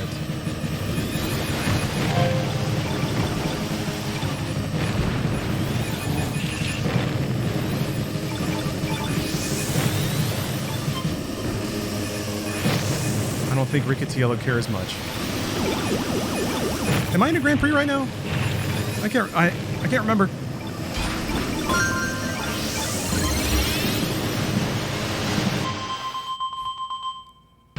It leads to studios closing down or canceling projects. Why not bring morality into it? Is it Unity's responsibility to make sure that other studios stay in business? It is. Game Largo, you think so? They owe other companies fair business. Okay, how are you going to enforce that? Pass a law? Yeah, they have leverage and they're using it. That's business. Sorry, that's where it is. It's their responsibility to be a service provider to other companies. You think so? You can enforce it with lawsuits. You know how lawsuits work? With contracts.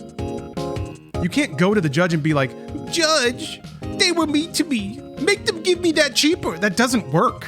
If they violate contracts, then you take them to court. And even then, probably not, because it's less expensive to do mediation. But You guys, that's not how business works. That's not how any of this works.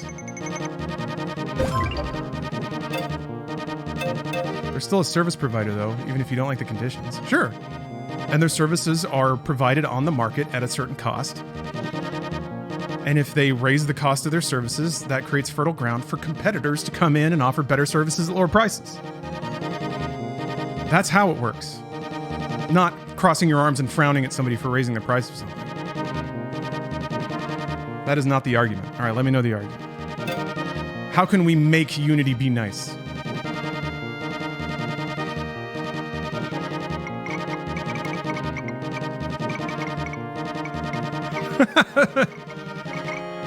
Shivy streams. Hey, just wanted to say I'm a fan. Constantly quote you when playing fighting games with my dad. Say Mexicans love King of Fighters. King of Fighters is awesome.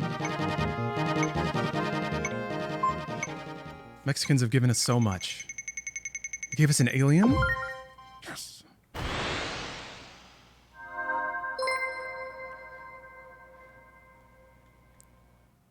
It's a vote with your dollar situation. It isn't, though. No one knows about Unity. No one even knows what games Unity powers because they don't put their logos at the front. You have to look up a list.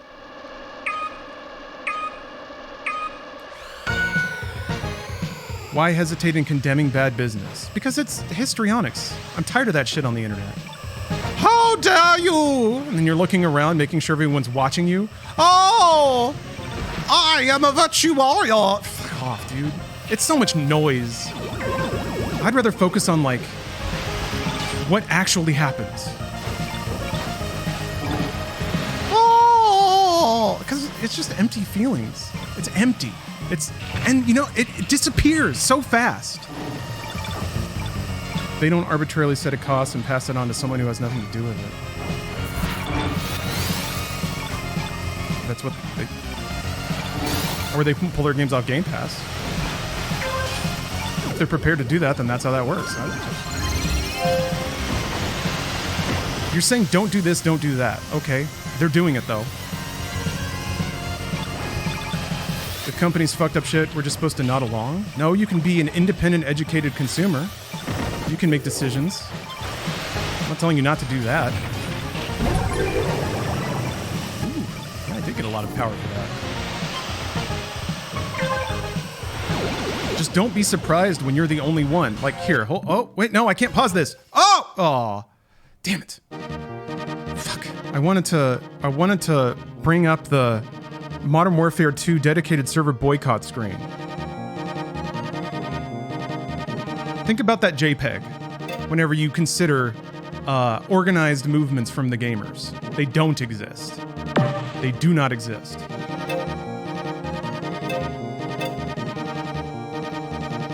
Yeah, it's also not a vote by consumers, really. It's developers. This has nothing to do with gamers, though. It's all devs. Well, I mean, gamers are downstream of all that. If you just love free-to-play indie games, then you'll probably see less of them in a couple years. Or they'll be on different platforms that are not as, like, refined. More RPG Maker games.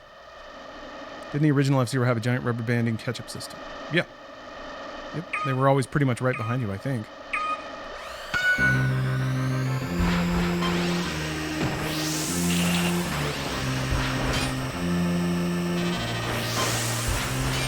I understand that it feels really good to, like, shame somebody, and I guess I shouldn't rob the fun of being on the right side of virtue from people, but like, I don't know. I'm exhausted. I'm exhausted of people turning business issues into moral issues for the sake of internet theater. Developers obviously want you to be upset because they're getting a worse deal out of this.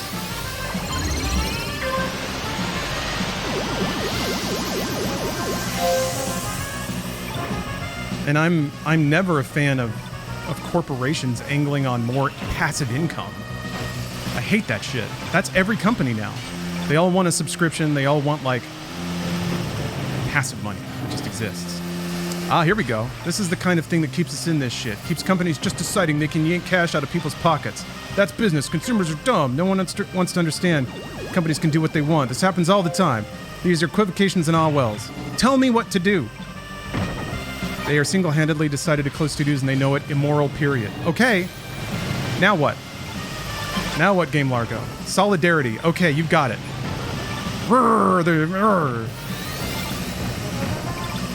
Now what? What's next? Do you think there's a clause in...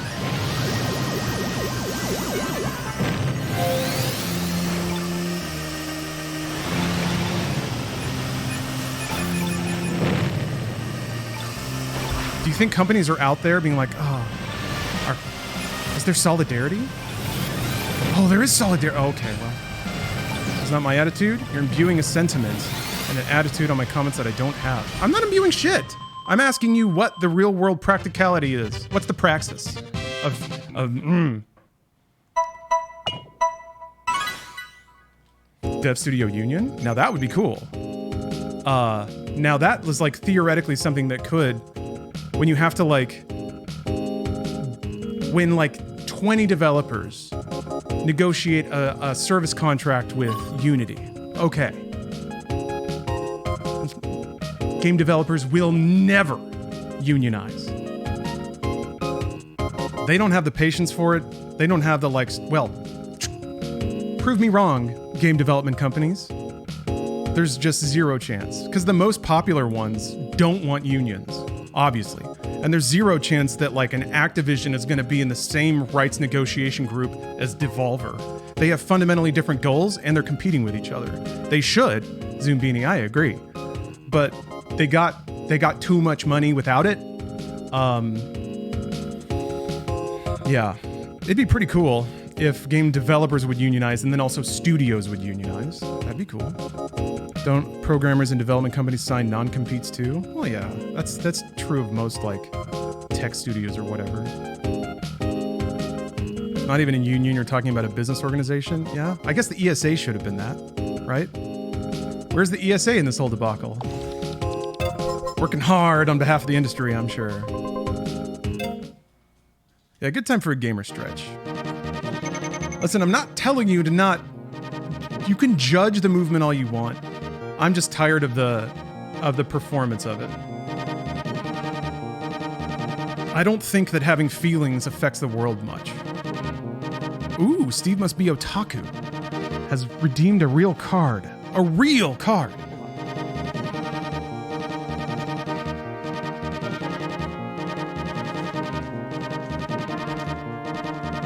It's a real card. How about this? How about sitting around and having feelings is what they want? Because it's easy for companies to ignore feelings. But putting in the work, like trying to actually get people to organize and do something real in the world is fucking awful. It's terrible. It hurt. It's like a ton of time and energy. And if you become an actual threat, companies will come after your ass. Like once you actually start coming for their money. But that hasn't really happened yet. Okay, let's do it.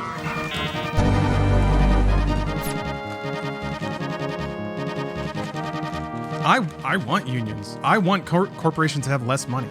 All day. But so far, in 20 years, what happens on the internet is that people post a bunch of threads, they forget about it, and then the next thing happens. That's it.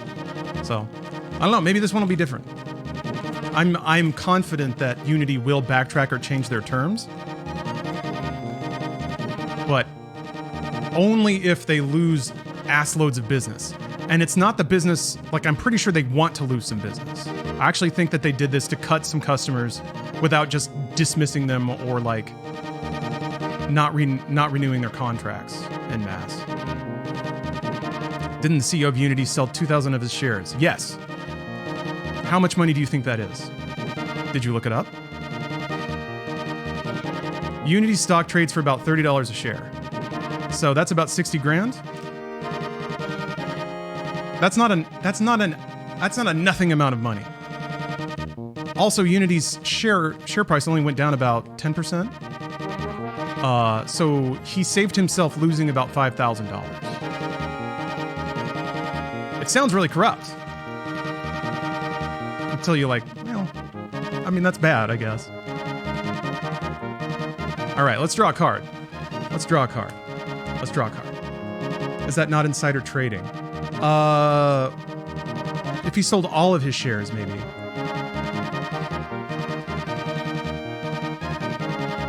Anyway, all right, let's draw the card. Yeah, I don't know what the actual definition for insider trading is. Ha-cha-cha! Ooh. Faceball 2000. I think the only first-person shooter for the Game Boy. Yeah, it's for the SEC to decide. Ta-da! High value, very rare card. Welcome to virtual reality for the Game Boy. You and up to 3 other players descend into a 3D maze filled with warps, secret passages, and computer-controlled smiloids. Run and hide from your friends or work together to wipe the smile off the computer's face. Oh, some shit just happened. Whoa, Night League? Whoa, the special event just morphed. Anyway, there's some challenges there. Congratulations. Steve must be otaku. Let's get back here. Must be. What the? Whispers just completely disappeared from Twitch. That was odd. Like Whispers crashed. The icon went away. All right.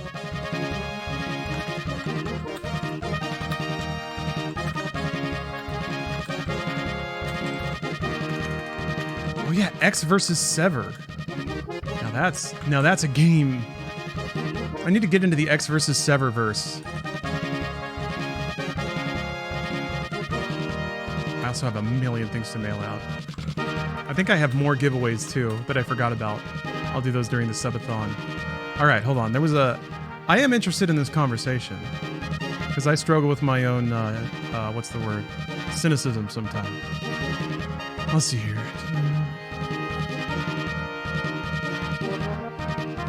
You have customers that you have commitments with and you can't support them anymore.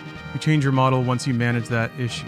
You don't use it as leverage and charge every other customer for something that is outside their control. Know what I mean? No, I know.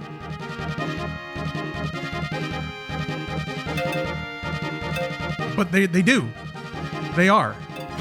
They're doing it. I remember there's some phrase I remember that always stuck with me. People are allowed to be assholes. There's no law against it. When's the subathon? Tomorrow. Ooh, this is awesome. The Night League? It's the Night League. So wait, if you die, is that it? You get 1 life? Captain Jim Sparrow, thanks very much for the raid. Do a little shout out here. Top 80 advance. Oh, okay. Do a little shout out here. There's a new pack open. There is! Okay, sorry, it's gonna have to wait till after the league.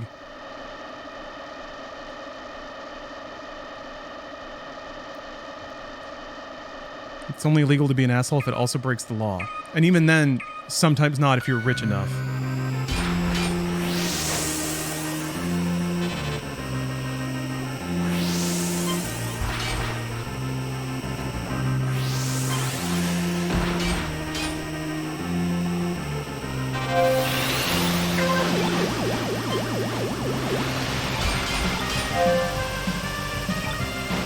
And in the case of business, I mean, Jesus Christ.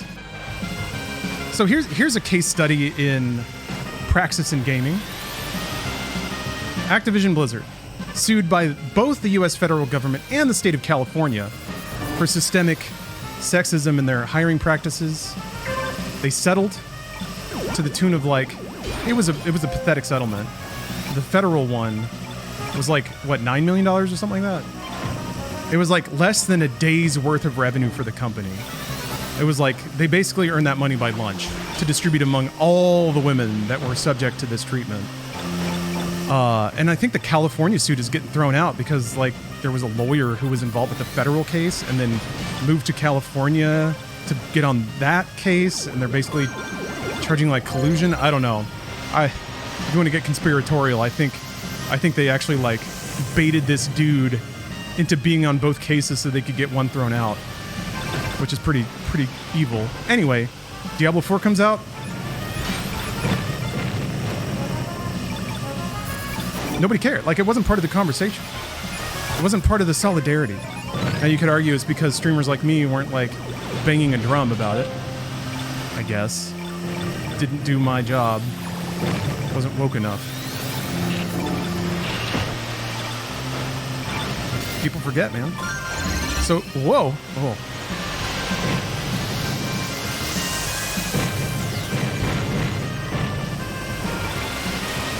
Oh. Oh. Fines levied against corporations should make them afraid of those consequences. I agree. But it never does. Riots was pretty big. Epic. Wait, was it Epic? Yeah, I think the FTC like got a pretty big settlement against Epic. That was pretty substantial. For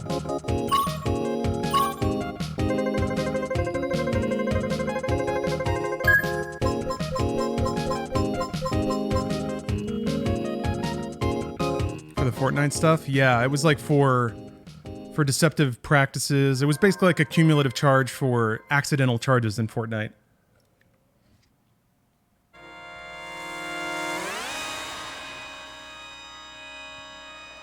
Should be jail time in addition to fines. Nope. Write your senator. Ask them to introduce legislation. Yeah, so they did change the maps because there's like a starting corral like this. But the maps themselves feel pretty accurate to the Super Nintendo.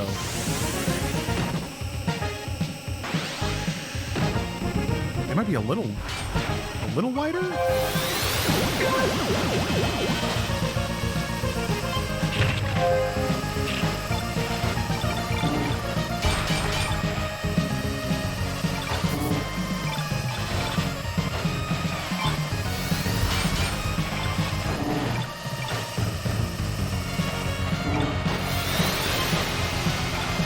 Damn. Ugh.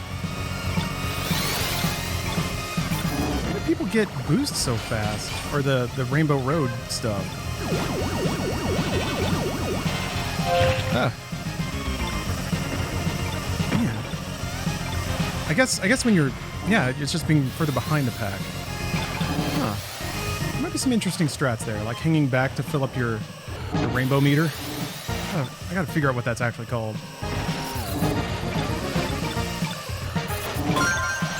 Having the upper track is definitely a new thing.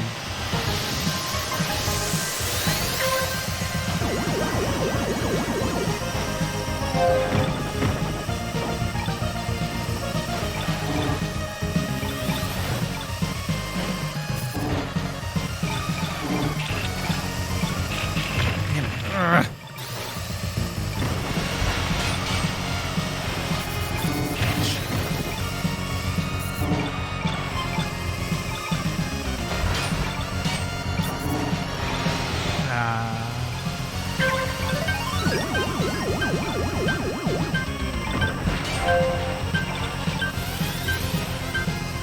Is it for the lap? I have to be above 60?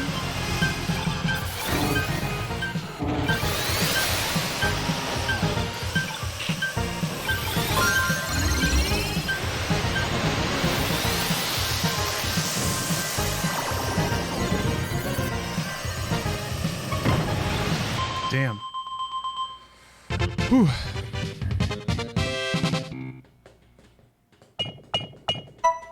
But yeah, I can, okay. I can see value in awareness. If it inspires people to, like, write their senators. That's kind of the recourse for common citizens to effect structural change.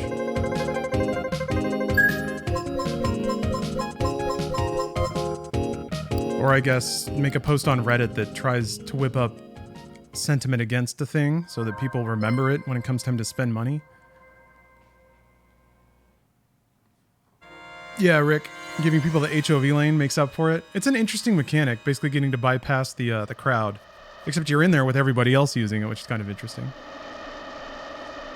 Yeah, Soul Eater, the big golden card does give you a bunch of, like, carpool lane energy.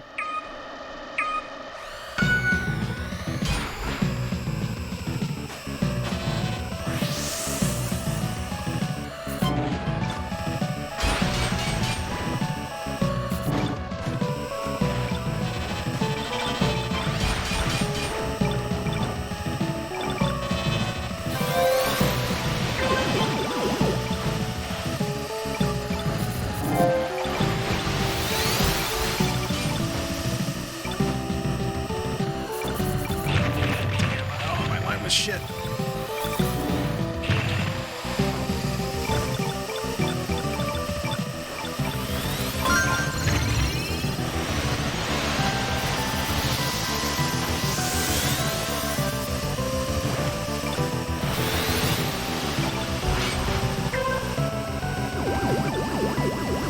Uncle Leo?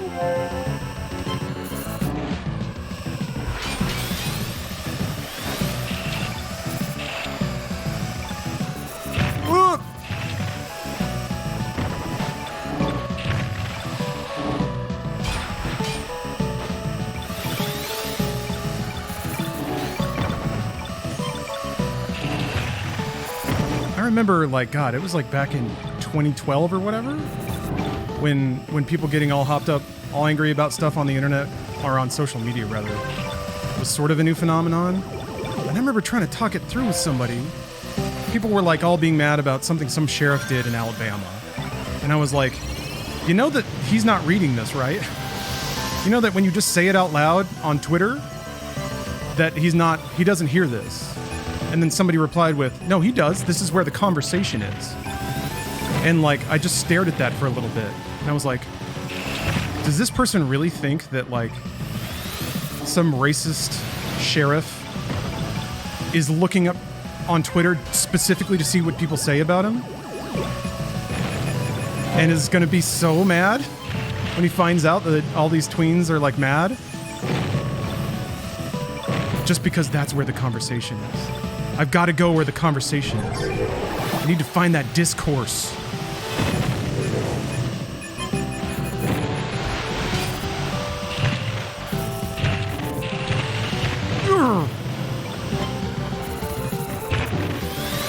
I also remember, man, when back in the Cyberpunk days when everybody was getting really antsy about Cyberpunk Crunch or whatever, I was like, okay guys, CDPR is a European company, so their crunch is not American crunch, it's different, it's more humane. But crunch was the popular thing to get mad at then, because of some hard-hitting exposés. And then somebody told me, I remember this line too, of like just staring at it for a minute. Somebody said, it's not that hard, crunch is bad. Like, they're basically like, the discourse is simple, crunch is bad. And I was like, oh, you're telling me to shut up and just agree with what we're all agreeing with. Even though it's wrong. But you don't, like, you're so Twitter pilled that you don't even know. You just think it's a game. It's a solidarity game. We all feel good being on the right side of this issue. What's the issue we can all be on the right side of today? Professional right-siders.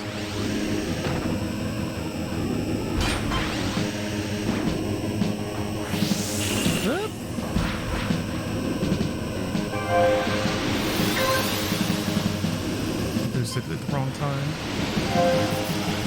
I think do you still slow down even when you're boosting through sand? Kind of seems like it.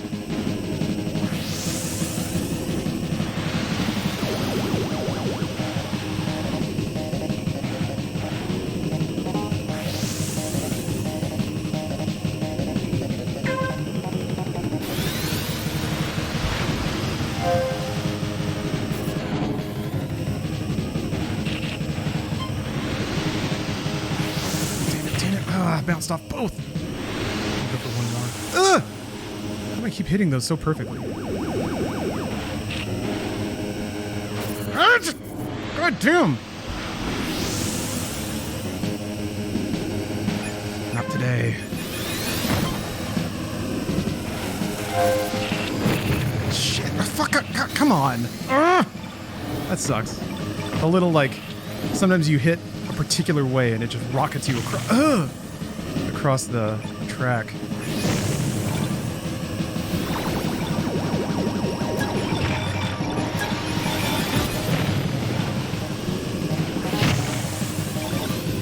I'm so low on energy. No boosting.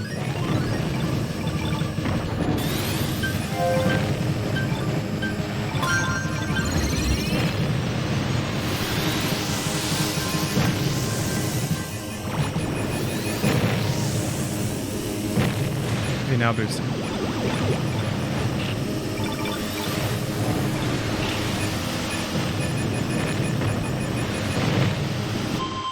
Ugh.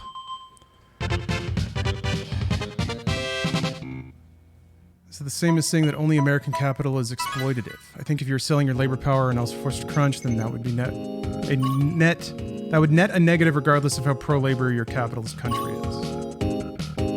What if you're being compensated for it?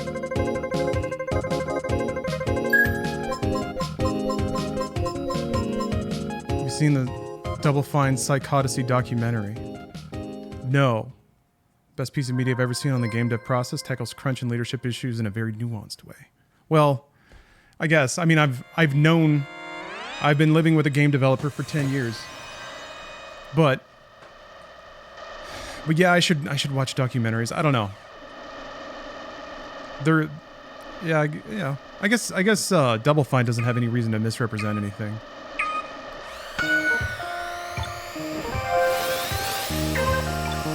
Documentaries are generally produced for like marketing reasons, but it'll be. I should take a look at it.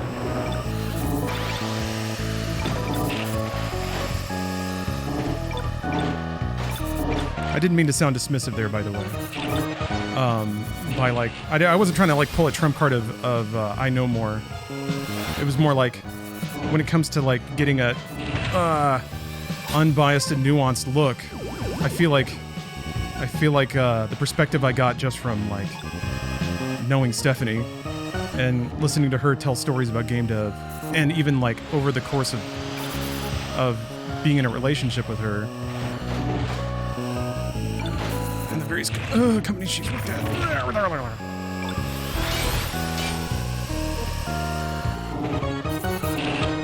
But more perspectives could always help. I don't know. I think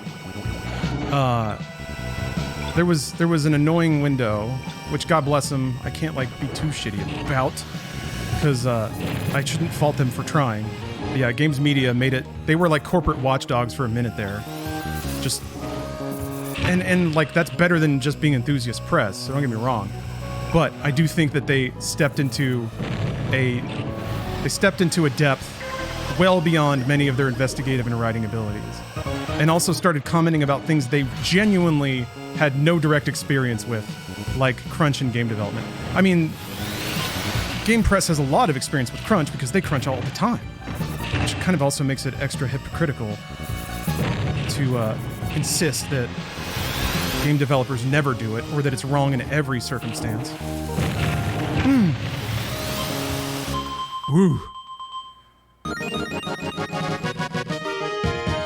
Did you ever do a corpo job outside of Funhouse and Rooster Teeth? Oh yeah, tons. I hated them. I was a software developer for a banking software company after getting out of college. I was a, like, I guess, data analyst for a life reinsurance company. And then before that, just a string of like food and retail jobs.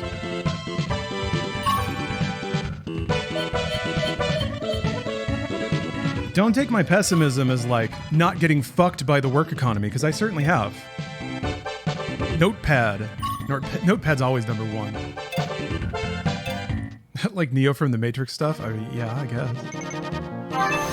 Yeah? That's a pretty cool comparison you just made. Oh, that's cool. Silence. That is a cool looking car.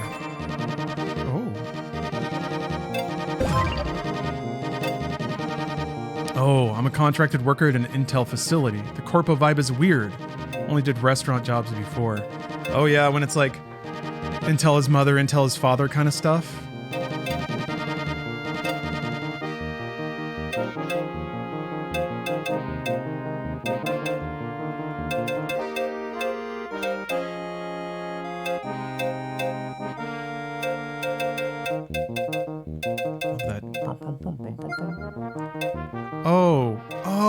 Okay.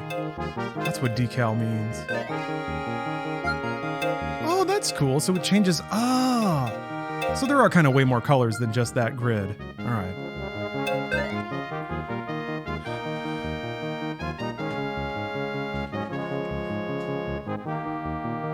Yeah. I mean, my experience doing the Office Space thing, I had a cubicle for 2 years. It sucked. It sucked badly.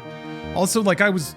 So as annoyingly opinionated as I am now, what you've all had to endure for the past couple of hours, I was way worse back in my 20s. So I understand. It was not the easiest to work with. But also, I don't think I've ever felt more alone. Part of that's on me, but part of that's all... like, similar, by the way, similar flawed thinking. I thought once I graduated college and got a job in computer science and in programming, that I'd be surrounded by other programming nerds. And that was kind of true. The first team I was on had all these old dudes that had like been around for 40 years. I got along with them fantastically. They would freaking quote Star Trek, and I was like, okay, this is it. These are my people.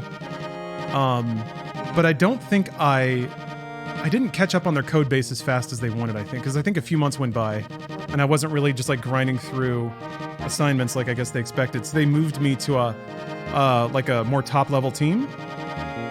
So it was the difference between working in C++ on their proprietary software to working with the proprietary software to customize software for clients and stuff. And there I was with more like fresh graduates, and they didn't give two shits about computers or tech or games or anything. Like, they were there because it paid well. Which, you know, no judgment, but it definitely made me feel more alone. Can you join games with friends, or do you just have to get lucky when joining at the same time? I think you just have to get lucky. I don't think there's a party system. But I don't remember seeing anything like that on the menus, but I'll look.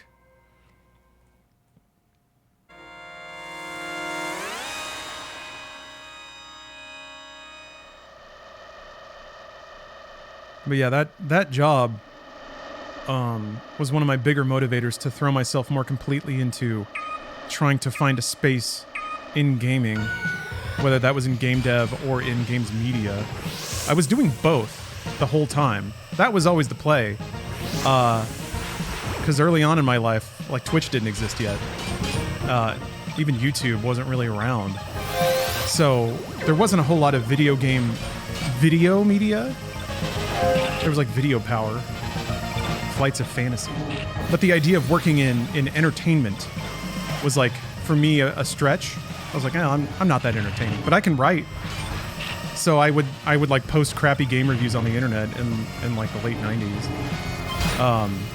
And was always kind of spinning on that. I would do video game reviews for my high school paper. I started contributing them to the college paper. So that was always the background hustle. I was like, I'm gonna hedge my bets here.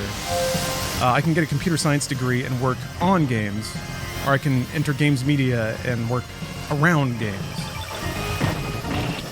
And around the time I got my college degree, I had a better idea of what game dev was actually like, because I had made some like demos and stuff. I coded a really rudimentary engine in OpenGL. So I was like, okay, I get this. This is cool. Like, I could be the guy who figures out really fast vector shadow math and stuff. That could be me. But then once I got a cubicle job, and also there kind of became more awareness about what game dev life was actually like, the crunch and everything. Even then, it was like, no, I'm not. If I'm going to crunch on something, I want it to be playing a game, not staring at code and wondering why it won't compile. Shit. Oh, I boosted way too much. I'm trying to stay in first. Oh, it's a bumper.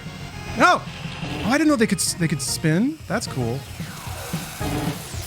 Ah! Shit. There's so many. Dude! Yeah. Whew. I overextended. How does one get on the more writing side of things for games? Do you mean like writing scripts for games? Or writing analysis pieces and things? Yeah, I got gamed. That was close though. It's fun that you can push it that hard.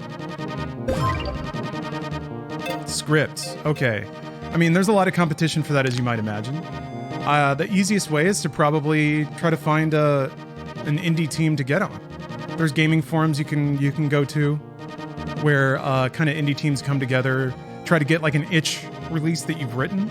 The problem is a lot of indie games, well, I take that back. Indie games often have a lot of writing because a lot of people want to write. So I guess what you can also do is use mod tools to make your own stuff. I made some mods at Neverwinter Nights that tried to show my writing ability and my game scripting ability. BioWare never got back to me. Tisk tisk. But that's a possibility, and it doesn't really matter how old the tools are either. There's mod tools out there that you can, like Skyrim or something, you could take any Bethesda game, make a mod for that showcases your writing. It'll require a lot of learning, but you could do that. That's something you could do on your own. I'd say, yeah, start there. Maybe look at mod tools if you have an idea for a game experience. And if the goal is to showcase your writing, it doesn't have to be extraordinarily clever. I think good developers will recognize the quality of your contribution if it is just like a ton of NPCs.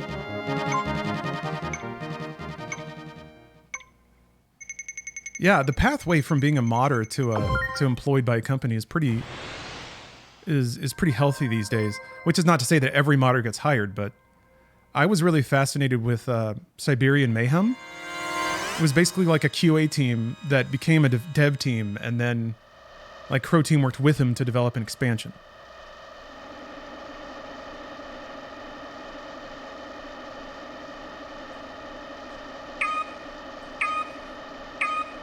Any indie forums you can recommend?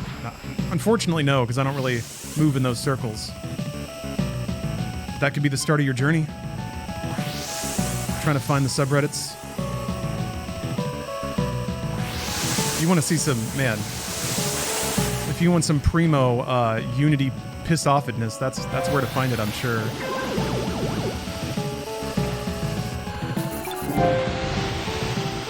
All right, now the race just needs to end. I love how they introduce more explosive cars and bumper cars at the end. Like it stacks up as the race goes. Your line is trash. Oh, my line is trash.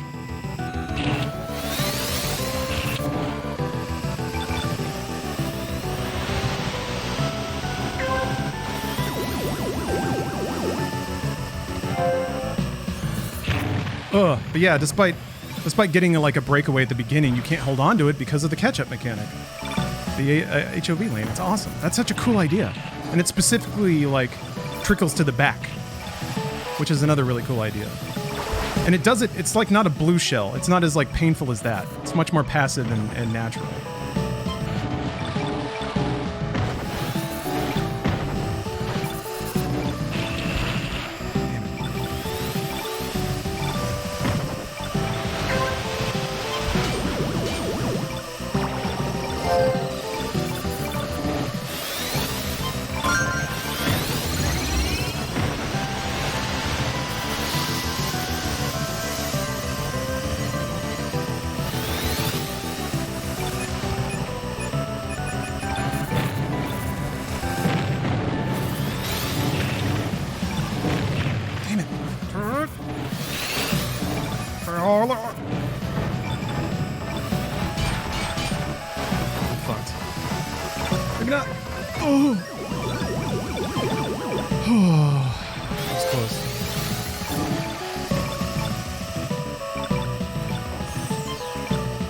Yeah, we all want that Westwood College job, right? Tighten up the graphics on level 3.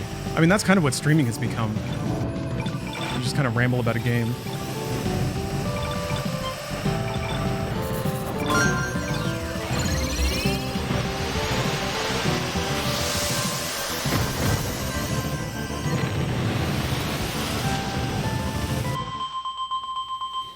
Gaming. And now that was predatory. Promising a bunch of sad teens that being a QA tester was just hanging out with your buds and playing games all day. These graphics are plenty tight, Nintendo, if you're watching. It's a good thing you didn't make this with Unity. Or maybe you did.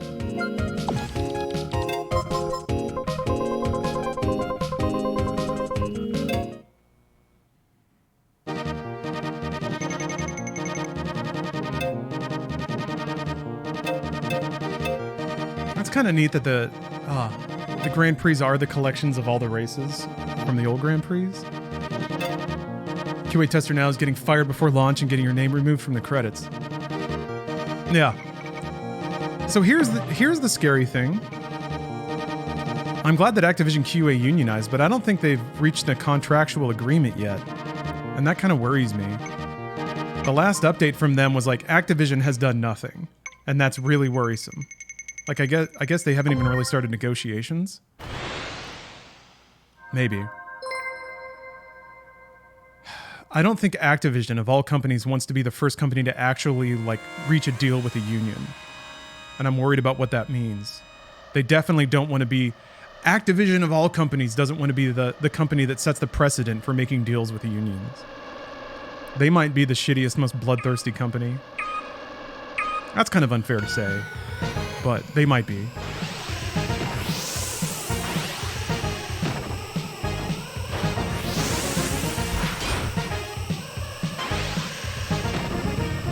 If you work for Activision, I'm sorry.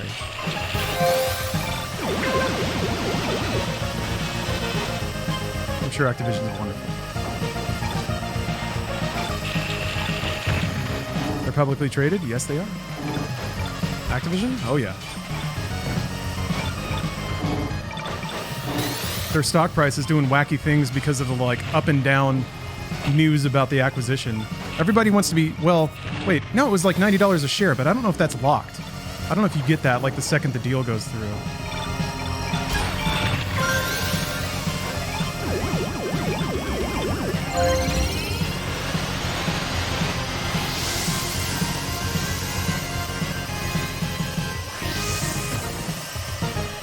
What? Oh, you can fall off. Or maybe, huh. That was an accident. I'll take it, though.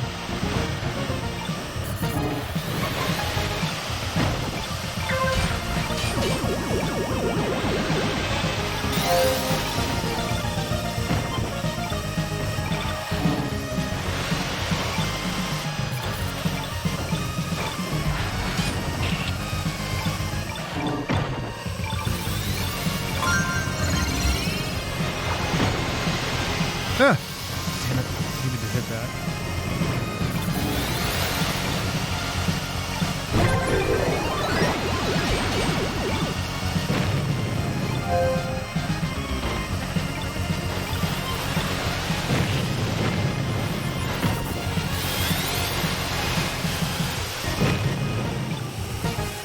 No! Oh no, I shouldn't have boosted. I should not have boosted there!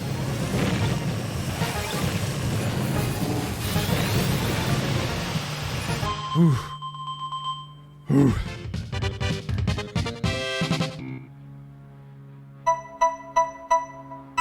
So the keywords might be, no one can argue with your point. It's true. You just have to make wishy-washy statements.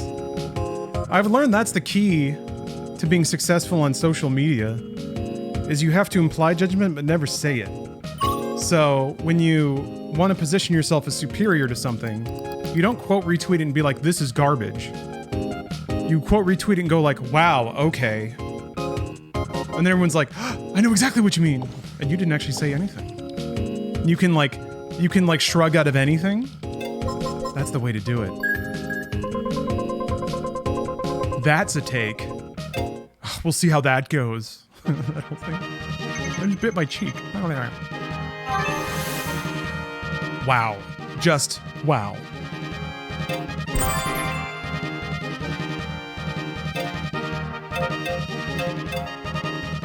Oh, boosts engagement through competing interpretations. That's a good point.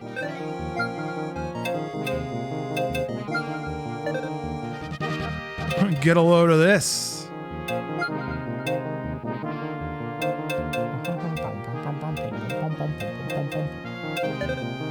This is a port of a new game with the classic style. It's not really... Well, yeah, I guess you could call it a port.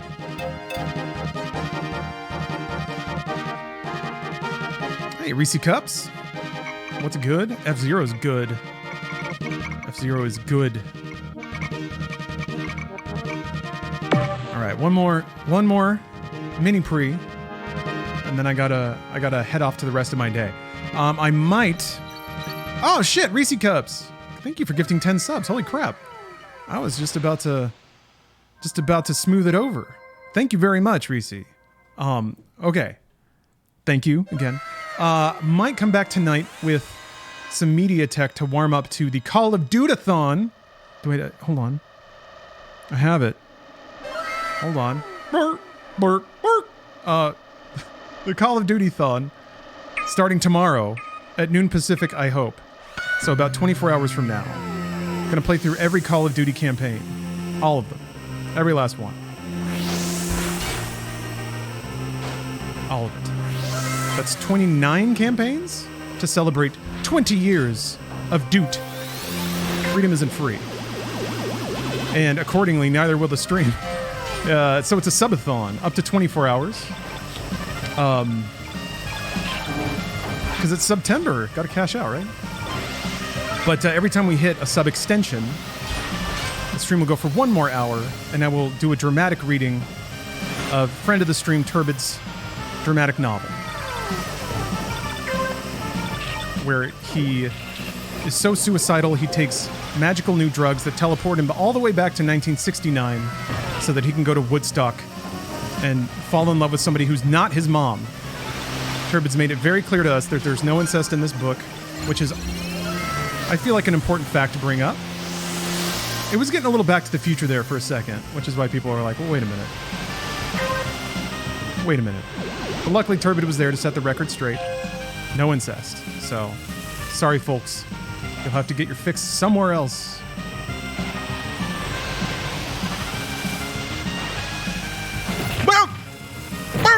Damn it. Oh, completely fucked. Completely fucked. Oh, I'm low on health now, too. Ugh. God.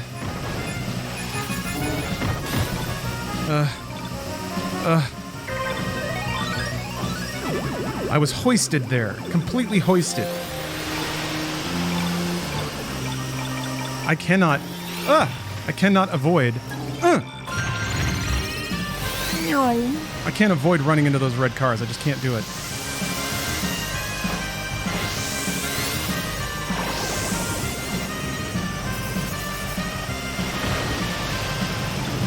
Woof. That was bad.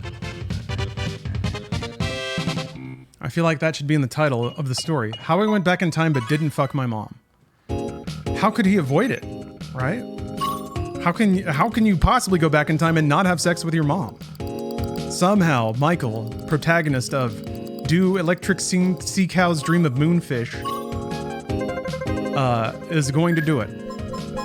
Also, Turbid has let us know that we will understand what the title means when we finish the novel. So, lots to look forward to. I also have The Last Vampire on Earth. I'm going to move on to that after. If we run out of chapters, if we complete Turbid's tale. Also, he gave me permission to patch over the VOD of the last reading with his audiobook, except he used music in it too, so I might have to cut around that. We'll see. The point is, when Turbid's novel is complete, I should have a full VOD that I can finally publish on YouTube. So yeah, that's starting in about 24 hours. Call of Duty, streamathon, subathon. Oh yeah, here we go. I can... Here. Boop. Nope, we're out of time.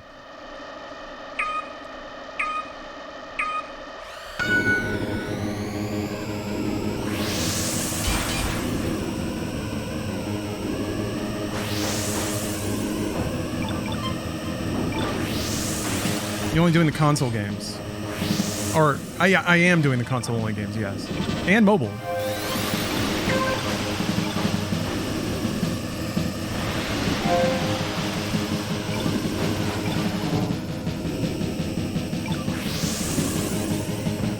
There's a mobile game, there's a DS game, there's a Vita game, and then there's a PSP game. And they're all pretty bad, apparently. So that's exciting. But they're side stories. Side stories in the world and lore of Call of Duty. What's that all about?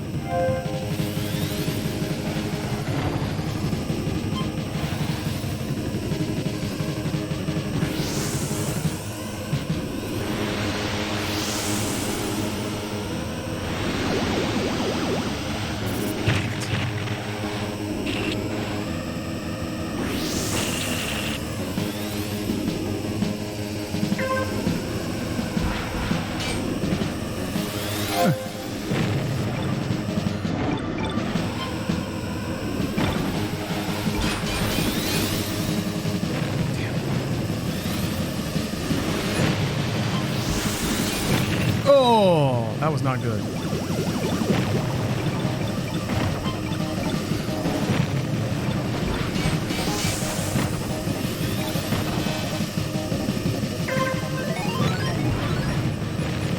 Just getting like a few random accidental kills can really change the trajectory of a race. Just getting a full refill at some random point. Because I don't know if KOs are full energy refills, but they're pretty substantial.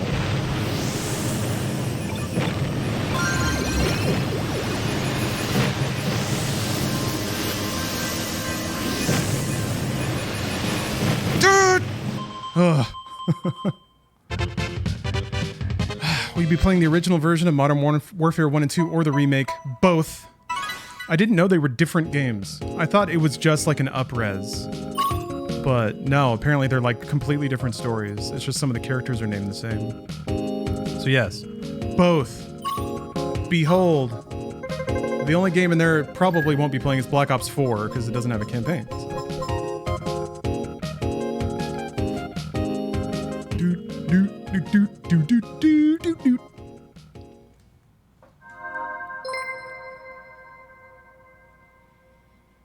Morning LA traffic. I'm about to have to get into LA traffic. I'm going to a gaming event in downtown Los Angeles.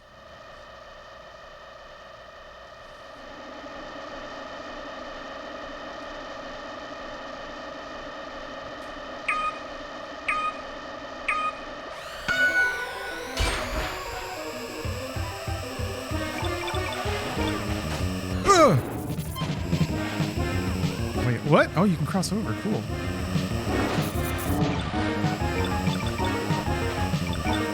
Anything interesting? I don't know if I'm allowed to say. But yes. Yes.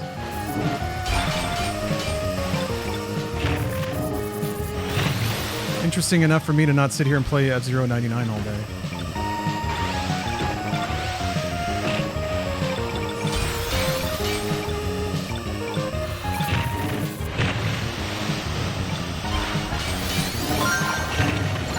Ugh.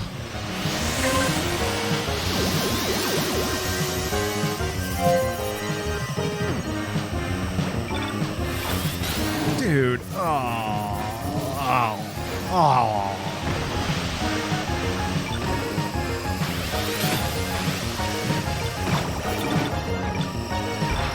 Dude.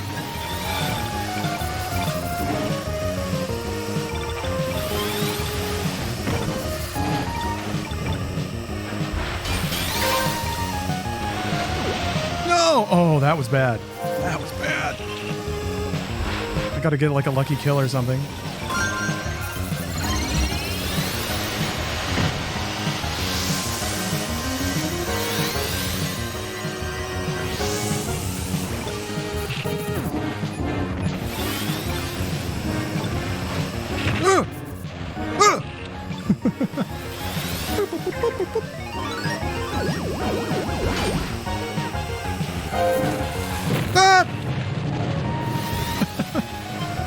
It seems so easy to not hit them.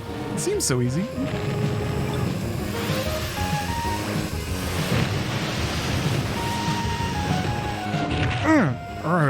Okay, here we go. This should be okay.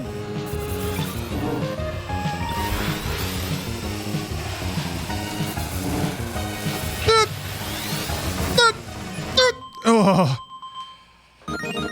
Ooh.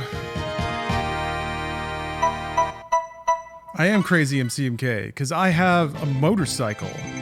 So if I need to go somewhere in LA, I can lane split. So I get to like have a guaranteed minimum speed basically.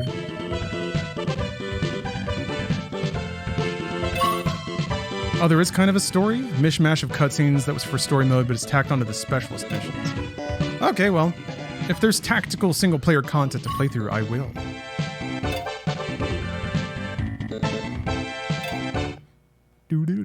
Can you see the leaderboard at any time? Oh, there it is. Minos. Oh!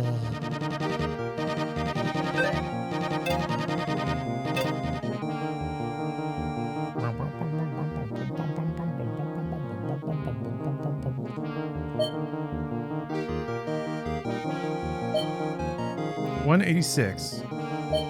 What did I do? How did I do in the nightly, I wonder? 899. Rank 69. That's going in the screenshots. Along with 3,000 screen caps from Ring Fit. Okay. Thank you for watching. I don't have any photos of you on a bike. I don't think so. Never really. It's hard to take photos when you're in motorcycle gear. All right. Thanks for watching. Like I said, Subathon will be starting tomorrow. I might roll a MediaTek rolling into it tonight. So if you're unfamiliar with what that is, whenever I step away from stream, I just have a media database of literally thousands of random clips, and they all just kind of play. So if you like background noise and randomized media, or if you're in a bit of an altered mind state, it can be interesting to stimulate some thoughts or be a rolling nostalgia generator. So maybe later tonight. Usually I start that like 12 hours before, so that might be around midnight tonight. And then yeah, 24 hour Call of Duty 2003 Subathon tomorrow. Hope to see you then. And thanks for watching. Kind of an earlier, weirder stream today, but thank you very much. Hope to see you next time. Bye-bye, y'all.